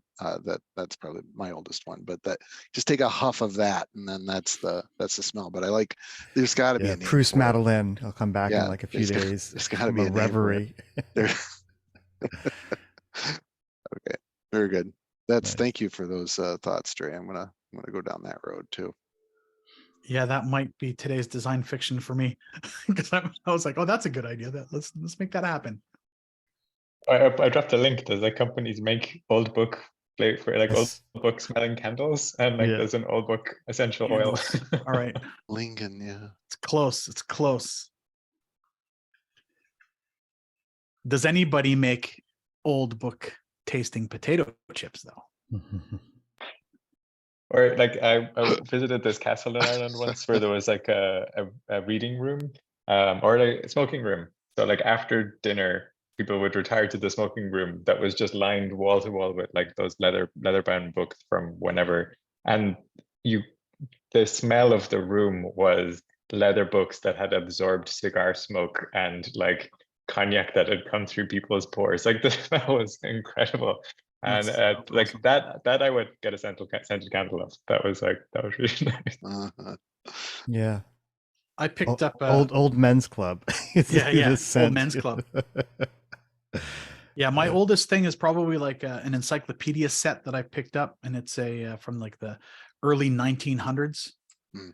And that's great because it's just chock full of awesome illustrations, and the There's descriptions of things are there's incredible. terroir involved with it too, because like my 1890 Bureau of Ethnology, that has a much finer smell than the pulp digest science fiction magazines that I have that are decaying at a much more rapid rate and are made of, you know, much cheaper paper, right? You know, like this, the 1890 volume I have, it's, you know, the paper could have been made 20 years ago because it was, you know, it's really high quality paper because that's all they did back then, was high quality stuff.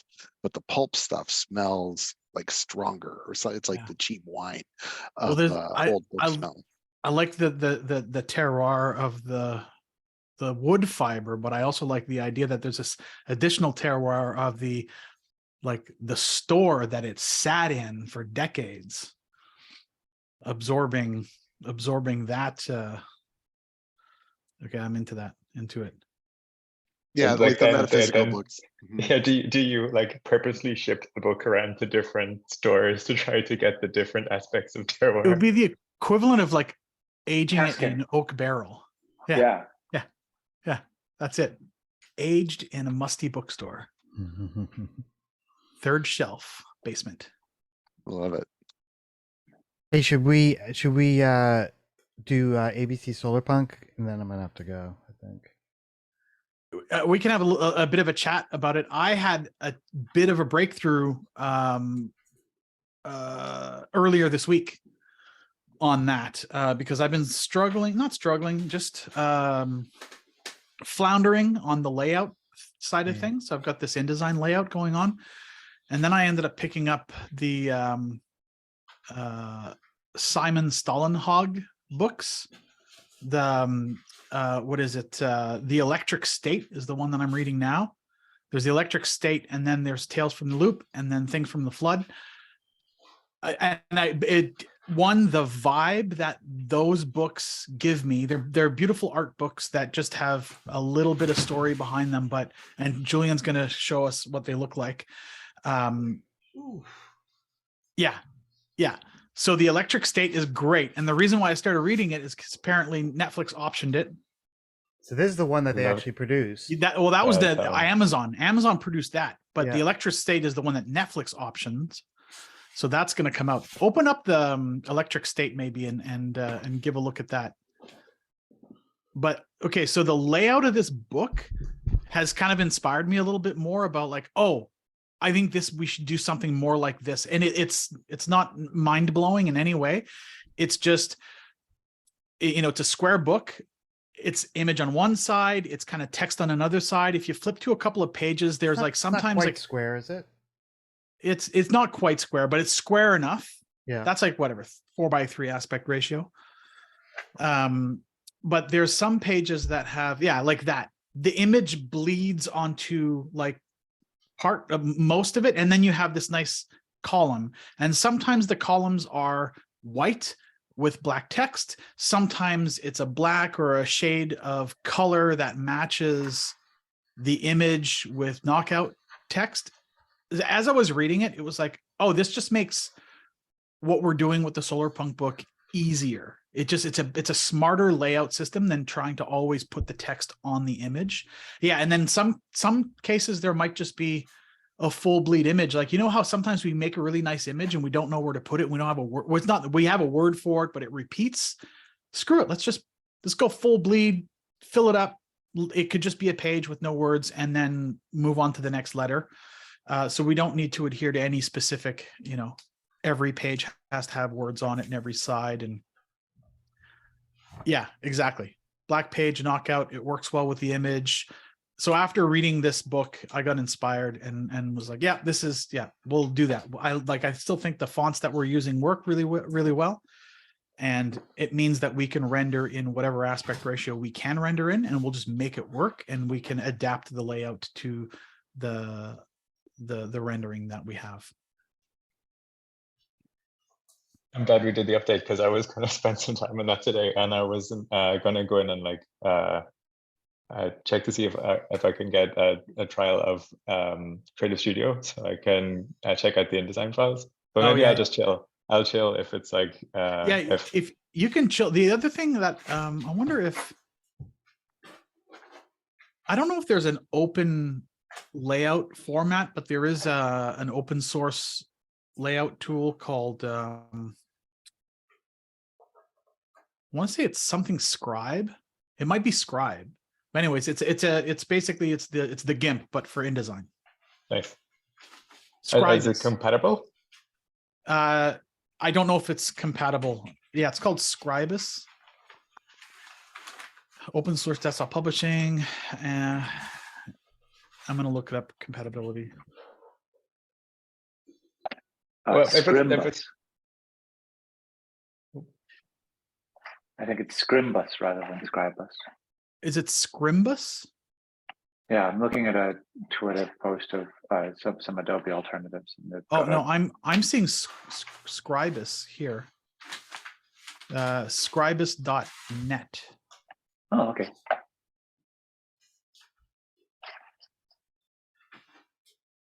That's the one that I'm sure there's other open source alternatives, but there is a forum on InDesign compatibility. Let's see.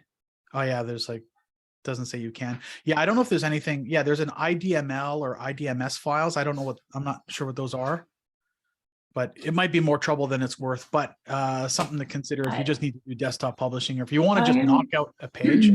Isabella? IMDL will be it's a transferable format. It's a Okay. markup. Yeah. Thank you. You just have to make sure to save your file in that format though, because it does not like parallel save when you save just an INDD. Got it. But if it's too much friction, I'll get InDesign. Yeah, I'm for me, it's all like challenge accepted. Let's do this. Let's figure out how to make the thing work. But yeah, either way, even if you want to just doodle it up in whatever you want and send it over to me as a reference, then I'm happy to just repeat it. But I like the simplicity of that layout. Yeah, that looked really clean. Good. Mm-hmm. And I think like we don't have so much text, like everything is around about a paragraph, but then we'll bump the typeface up because it's supposed to be for that like younger reader kind of thing. So I think it'll all work out. Yeah, agreed. I think it'll be good. And then, Thomas, how's Green Pages going? Good. I think did that logo work out for you? Yeah, I dig the logo as a too. First like kind of go. I flipped it on the DVD case, but oh, you made it backwards on the DVD? I accidentally misprint, but we have it in the form of here, show the logo in regular in read write position. I was actually kind of proud of coming up with the Green Pages, like it's a G and a P. It's got that backwards pointing arrow thing, but in the negative space. But I was proud of that logo. Yeah, and it feels kind of fun in the DVD. I think. So we're gonna go for like kind of a DVD booklet, and since there won't be like a physical, or I don't know, I think there's room for this to grow. So I'm looking to hold a workshop to create more ideas and get another sprint going on this coming Tuesday, the 31st. And so we'll do that. Go ahead. Are we posting those things as events in the Near Future Lab Discord? So that is something that I am working out with the Discord team. I can't schedule events right now. I can get all the way through, and then it says I'm missing permissions, even though, well, I don't know. There's some weird thing going on. All right, because I think I may have missed a Green Pages thing like recently, and I realized that I didn't. If you want to, just ping me. Just ping me, and I'll just set it up for you. Cool. Yeah, I'll send you the figure it out. The Zoom link. But then I think for this next go around, we'll try another format and just print this out in maybe like a regular magazine form, just to see how that feels as well, while also adding more content. So this coming Tuesday at 9 a.m. Pacific time. I think we'll do just an ideation workshop of more ideas, and then kind of go through the same process of Random weird cool thing that would be interesting. I'm sure you could probably find like an old film canister tin. Just get one of those and just make a zine out of like circular paper. Just print the whole thing as a circle and bind it together, and you just basically deliver like it's a tin. The magazine comes in a tin. That's interesting. Yeah. So I guess the other kind of exciting thing is I got a spot at the San Francisco Book Fair happening in July. Oh, cool. So that'll be a time for us to sell this book in real life. So that gives us a deadline, I guess, for mid-July, or I guess end of June, so I can get everything printed out.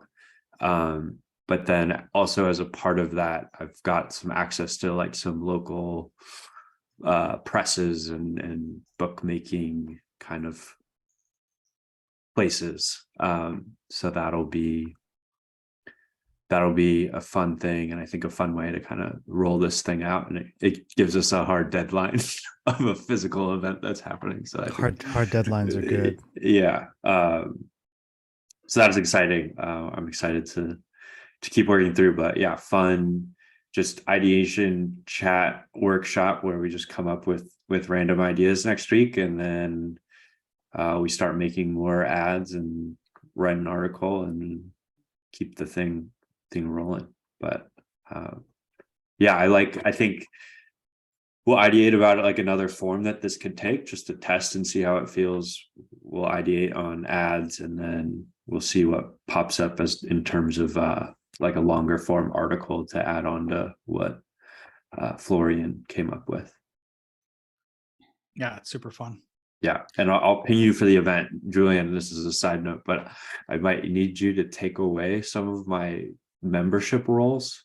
Okay. That's what they're saying. I don't know. I'm the Discord. I'm just like going and fix it, but I guess it's not that simple.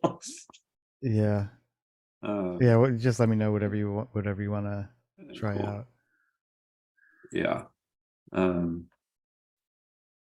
But yeah, that's the dealio for, it's kind of like a fresh start, another go. So if anyone is interested in coming to the ideation event, we'll literally just be chatting and throwing around ideas to see what sticks, see what people are interested in, and then the next round is playing around on whatever graphic program you like to create the imagery, and then yeah. But I'm pumped about having a time to sell it, and kind of now we need to like work backwards a little bit from that point. So that's always makes things happen a little faster. So that's good. Cool. That's Cool. awesome. Yeah. And Isabella, we're going to do book club on Monday, you said? Yes. My Treehouse Reading Club will be on Mondays, and then Julian's going to run another time. The second runner-up time conflicts with your ongoing meeting, Thomas. So Oh, okay. Julian might be looking for an alternate. Is that what you're going to do, Julian? Yeah, to be honest, that one kind of pushed down the stack in terms of actually getting the operational logistics going. But then that way there's like two options for people to choose from, and then mine will be sans authors. Julian will be bringing in the big guns, just bringing in all the experts. And then hopefully I'll be recording, and Julian probably will definitely record, so that, there's a record of like what comes up for whatever purposes for people who wrote the book and want to hear responses. So yeah, as you're talking, like I wonder if the thing that Julian facilitates is is different than a, because I think I totally took your point about like, you know, Stephen King never showed up to my book club. That was not literally what I said, but I like No, it. I know, but the vibe of that, like, you're right. Yeah, the author doesn't usually show, and I'm wondering, like, maybe if the thing that I do, in maybe some way, you know, trails what you're doing and is more of like an AMA thing. That's cool. That's a really interesting idea. Yeah. But like they don't have to be related literally, but it is kind of a nice thing. Just like yeah, it doesn't have to be, it's not like, oh, you have to do this and then the other thing, but then maybe If in you some want. ways, if there were an AMA thing that was, well, I don't know. It's just, you know, in my mind, I went two ways. Like it, you know, it follows, but it's not billed as like, you know, part two, right? Or does it dovetail? I don't know. I mean, I think that's actually brilliant because I would not be surprised that, like, one of the things that definitely occurred to me was that as we have our sessions, that I would probably end up capturing things that I'm like, hey, in our, you know, ultimate final session, maybe you are there, authors are there, and we're like, here's the things that we talked about, here's the questions that we have, but that's an easier way to do it. Yeah, and maybe there's a way in which in your sessions you're kind of like, hey, we're going to do this extra special, you know, AMA at the conclusion of this. So capture, you know, maybe even just in the Discord, it's just like you have a little side thing or a Google Doc or whatever the heck, where it's like, you know, remember some of the ideas and the questions that you had, and that way people can come back and there is this like linkage and be like, you know, when we were all discussing, you know, the paragraph 3 on page 72, turn of phrase 17. Yeah. What did you mean? Or something, I don't know. I mean, the interesting thing too has been to see people's there were only a few comments in response to, you know, a little bit of a survey moment that I had on there, but there were some people who were like, I would really like this not to be like a page by page reading. Like Sure. I would like it to be a conversation that expands into design fiction. And it's like, yeah, that makes total sense. So I have a that crazy alone idea. will mean AMA is worth doing. Yeah, let's do that. I mean, you know, without making a decision right now, but it feels right. We can talk about it. Okay. What's up, Dre? I was gonna say there's a brand new thing that I think may have just been invented in this call right now. What if, you know, okay, so Julian, you're working on an audiobook, right? You're doing some reading of your book and you're gonna maybe make an audiobook. Are you in the future, or are you saying that, or is that for real? I'm assuming that's what you're doing. I'm just, you know, just going in the future, reading your emails. Okay. Doing that. So the other thing, so okay, if an audiobook that's read by the author or read by a narrator, if you look at it as an album, a studio album, consider the live album version. Are you going of an remix audiobook. now? You remix it? No, I'm thinking live album. So what if it was like the Manual of Design Fiction, live at Westcott's, and it's read by Julian, and it's like you can hear the din of the room and the crowd in the background. You just start reading the book, and during the thing, there's people are like, oh yeah, they're snapping their fingers, cash register, asking questions. They're asking questions. Hey, and then you have the back and forth with the audience, and then you continue and you just do a full live set. I like that's the live reading audiobook version, instead of being a drab studio anechoic chamber thing. I like it. Good evening, Chicago. Very vibrant. Kind of like how podcasts do live versions of podcasts these days, but now it's like, why not an audiobook? I don't think anyone's ever done a live audiobook reading. So so it's basically, I mean, because reading takes a lot of time. Yeah, it's a long show. Or maybe it's across Canada, chapter 1 happening, or across nation, whatever the nations you're in. It's a cross country event. Chapter 1, Los Angeles. You know, live at Fillmore's. At the Alibi Room. The Alibi Room, exactly.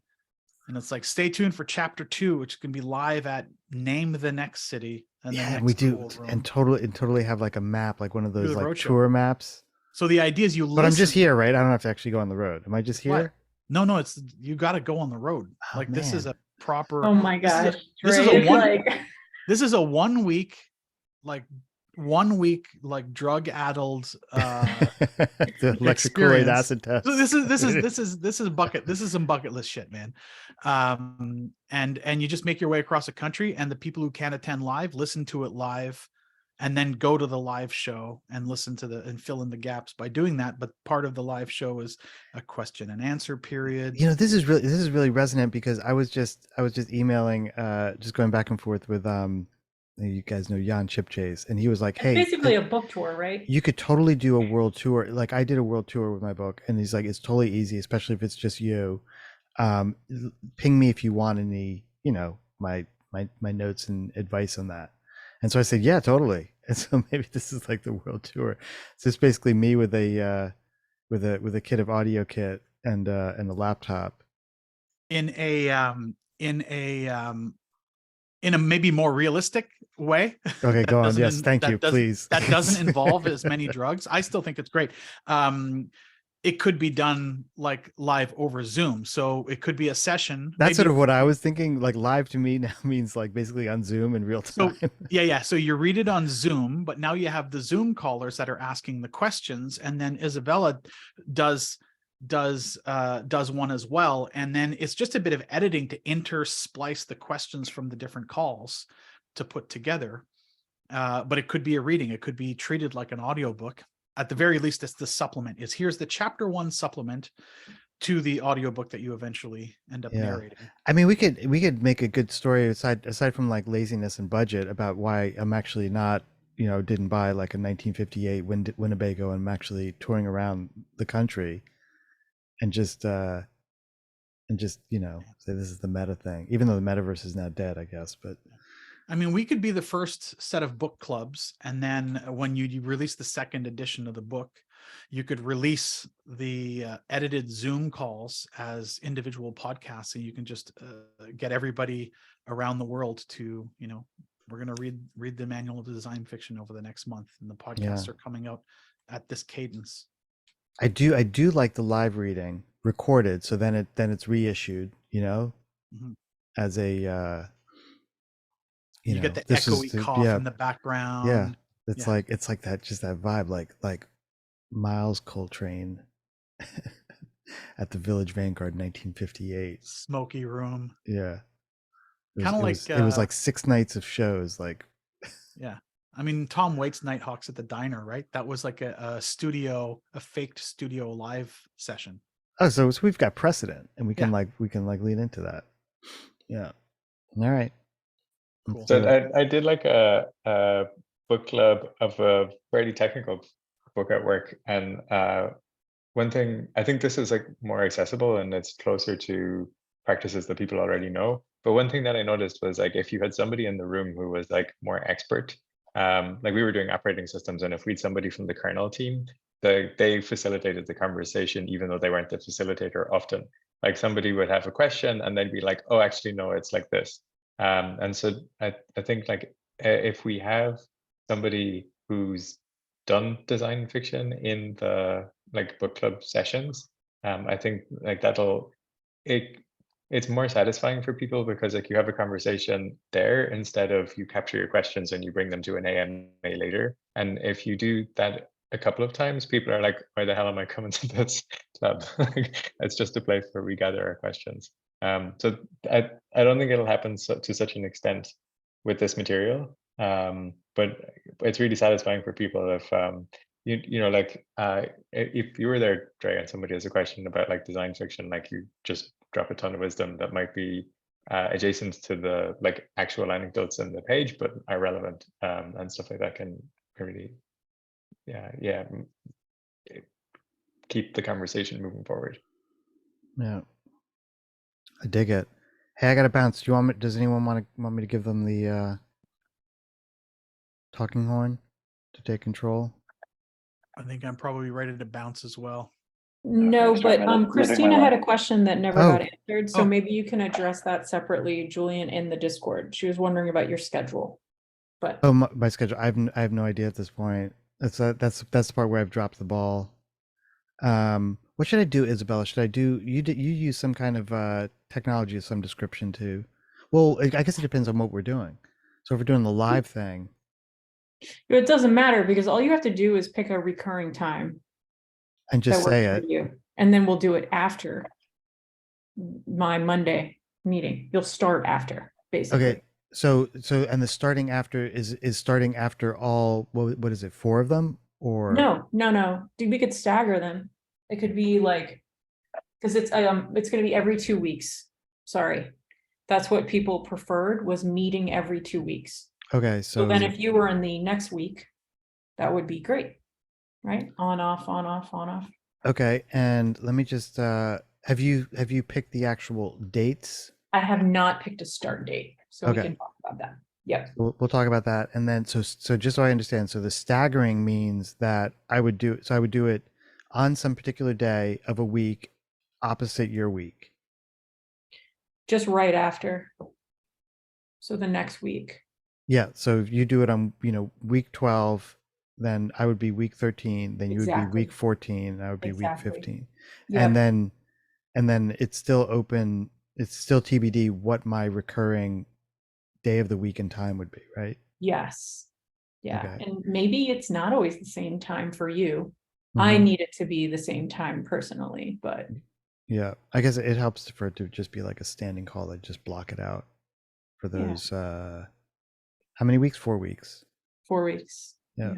And then on the production side, so Dre, we can nerd out on this. Like, is it, how does all that, I mean, do I get the green screen going and we do do we do live audio effects? It's funny. I was like joking around with the missus the other day because Just she was rent out telling the a alibi room. joke, and I was kind of like, okay, so what kind of audience is laughter is this? Is it the light chuckle? Because after God. that you have like 2 more beats, and then you need the uproarious chuckle. You're gonna have real people in the room. You're not I- gonna be yeah, able to control I their could finally laughter. find a used reason for my stream deck Yeah, get to a actually stream pull deck, that out of the and box. then you can just queue up a bunch of sound effects. Yeah, totally. So it recorded live in front of a studio audience. That's when they used I guess they had the guy there with the applause sign and the raising. Come on, more. Christina, does that help? Knowing that a little bit, or Yes, thank you. Because Mondays I cannot at that Awesome. hour that you have. cool. So any day but Monday, Julian, that should be easy. Yeah, but mine's not going to be a reading group. I mean, it's going to be a read to you group, right? Read to you in front of a live studio audience. And then what was there going to be? What was the AMA part of it? Was there going to be? Oh, I thought that we were talking about the every other week being an AMA, but Yeah, well, I think we're in a kind of molten state in terms of what we were actually talking about. Because Dre, you brought in the idea of the world. Yeah, I was the world just tour. imposing my stupid ideas, but yeah, I think that the one way to do it, there's so many ways to do it, but one way to do it would be like, Julian, you do a reading, and immediately following the reading there's an AMA, questions happening. well, see, or, that's literally the structure that we're going to be doing in my reading club. It's going to be 20 minutes of silent reading wherever you want, and then we're going to talk, and the reading is really just going to get people into the mindset of the book, yeah, and so the silent reading could be subbed in with Julian actually reading, like in the edit, because that's what I was imagining. I'm thinking this would be interesting if it was literally an audiobook, like a paid for, like you want the manual of design fiction audiobook. You download, this is the live version. The live version has people talking in between all the chapters, asking Mhm. questions, Mhm. Julian commenting, me making some remarks, you talking about stuff, and just all that participation that, let's say, the studio version doesn't have. Yeah. Well, you got options, Julian. What are you guys feeling right now, like as the most kind of interesting, exciting, and beautifully challenging? Julian wearing a Because Superman jacket. because this is great. It's actually super great because I was, I'm trying to, ever since before even the book dropped, I was talking to people about what is the future, what is a futuristic way of, like involving, engaging people in this material, and as opposed to the knee jerk, like, well, just, even what you're doing, Isabella, is like, I feel a futuristic form of the book club. The fact that there's, I don't know, maybe it exists. I'm not part of any book clubs, that there's just quiet reading to start. Like, I kind of like that. I like the silence aspect. People getting a little bit unsettled by not hearing anything, and their weight shifting in their chair, and people excusing themselves when they make a screech from the adjusting the chair and all that. But this idea of what the future of like a book tour would be, because usually it's like, you book like the Wiltern in downtown Los Angeles, and then there's a crowd, and maybe your ticket price comes, actually I'm going to an event tonight where it was like $55 for the ticket, but you get a signed copy of Roger Deakins' photo book. But all that feels like a little bit old fashioned. So this idea of doing some of a really ginned up, beautiful, kind of wacky production value live studio recording with AMA following. I don't know. I just try. I don't want to define anything, but I do want to. I like this exploration for sure. Thank you for all your wacky ideas, Dre and Isabella. Yeah, we're close. We're getting there. It's gonna happen. Yeah. So that's where I'm at. I feel like week. we're getting. I feel like Try we're the getting steak. there. That's right. And yeah, what are the fun things you could do alongside of that? There's so much. There's so much. Yeah. Yeah, listen to Nighthawks at the diner today, and that'll fuel some thoughts. Yeah, there was also that. I mean, when I think about live, I went to a live show. Joe Frank. Do you guys know Joe Frank? No. Holy Jesus! Oh my goodness! I wish I didn't know about Joe Frank and was just now discovering him. I've got the whole collection of all his radio shows. They are just off the charts. Beautiful stuff. And I saw him do a live show, and this was like shortly before he died. He used to have a show here in LA that basically comes from LA, like theater scene. And this show that I saw, man, I just don't even know. It was just so amazing. All live radio, production, the whole thing with the band and just these narratives. And he's the simplest like audio effects. I'm sure like the Radiolab guys are like, they're the nerd fans of Joe Frank. I'm sure they Actually, I think I heard Radiolab talking about Joe Frank because he died in 2018. Yeah. From what I see, and that was I think I think I heard of him. I'm gonna look it up. Yeah, I've got like all the tapes. Yeah, there's something more playful about. I just think that the Near Future Lab, I think design fiction, is just a more playful thing in general, and to do something just not expected would get a lot of attention. It would be unique and interesting. It'd be listen worthy, and then the idea, like musical interludes, would be great. It'd be great to have music in between. Totally, yeah. Like chapters, like. And is it? And the thing, like, where does the music come from? So, like, is it your like man band kind of thing? Like, just like vibes of the guy's problematic, but like Prairie Home Companion. Yeah. He went off the deep end, but that's going to end up happening. It could be a couple of somebody on the Zoom call with a Penn and Teller doing magic tricks that you can't even see. You hear a couple clanking and a ball drop, and then the crowd kind of whoa. Yeah, it could be like the 50th anniversary reading from the future, from when this is like a very sacred text from like a design institute or something. Like set some of them in the future. All the possibilities. There could be all, and then there's this voice AI thing that I've been using. You could mimic all kinds of celebrities to like, this celebrity is gonna read the caption to this illustration. Yep.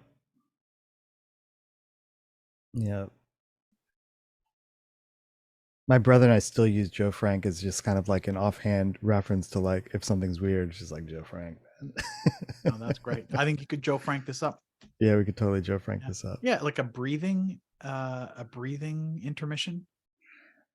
I did that thing. Some people, one person, it's just, it doesn't matter. But what I did, I put that the Apollo comms. It wasn't even Apollo. It was like modern NASA, just kind of like station to station comms Mhm. that was running through the whole background of. I think it was the ChatGPT episode of the podcast, and it was just there, like barely in the background. And then I don't think only 2 people caught it. 3 people caught it, where I kept the tape going after I signed off. And then I don't know what it was, like maybe 12 minutes. I was like, he's still there? As if you are, like, send me an email. And I sent them, they got a little podcast surprise. I dropped some stuff in the mail to them. Oh, that's amazing. I totally ripped that off from Radiolab. It stuck with me. They did it. There was one episode they did that, and I just it kept playing in the car. I don't know, it was on a long road trip. It was a long time after, where Jad or whoever came back, like, you still there? And I was like, oh, Jesus, what the hell?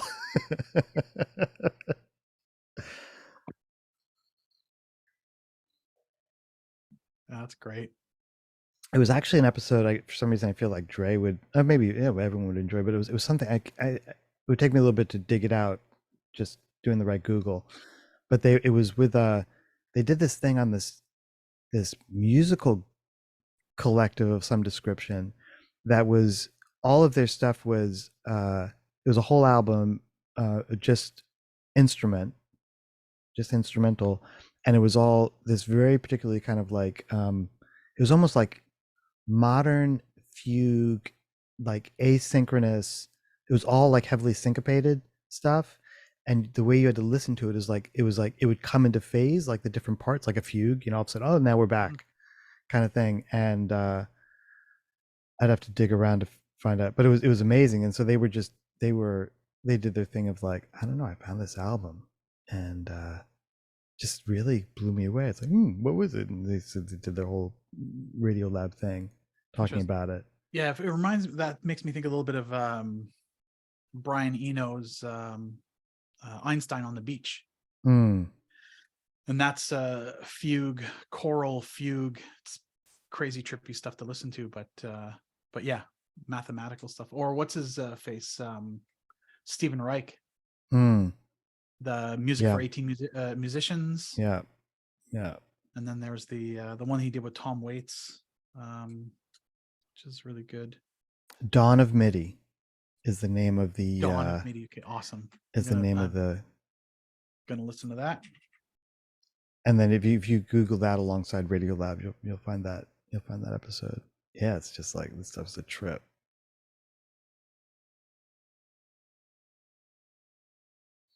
All right, I gotta bounce. I gotta go. I need to go find some Joe Frank archives. I'll shove one through, and we can coordinate, and I can give you the drop. Nice. All right, guys. Super good weekend. Thanks. Today's been epic. Imagine harder. Yeah. Take care. Yeah, there you go. How about that? Bye.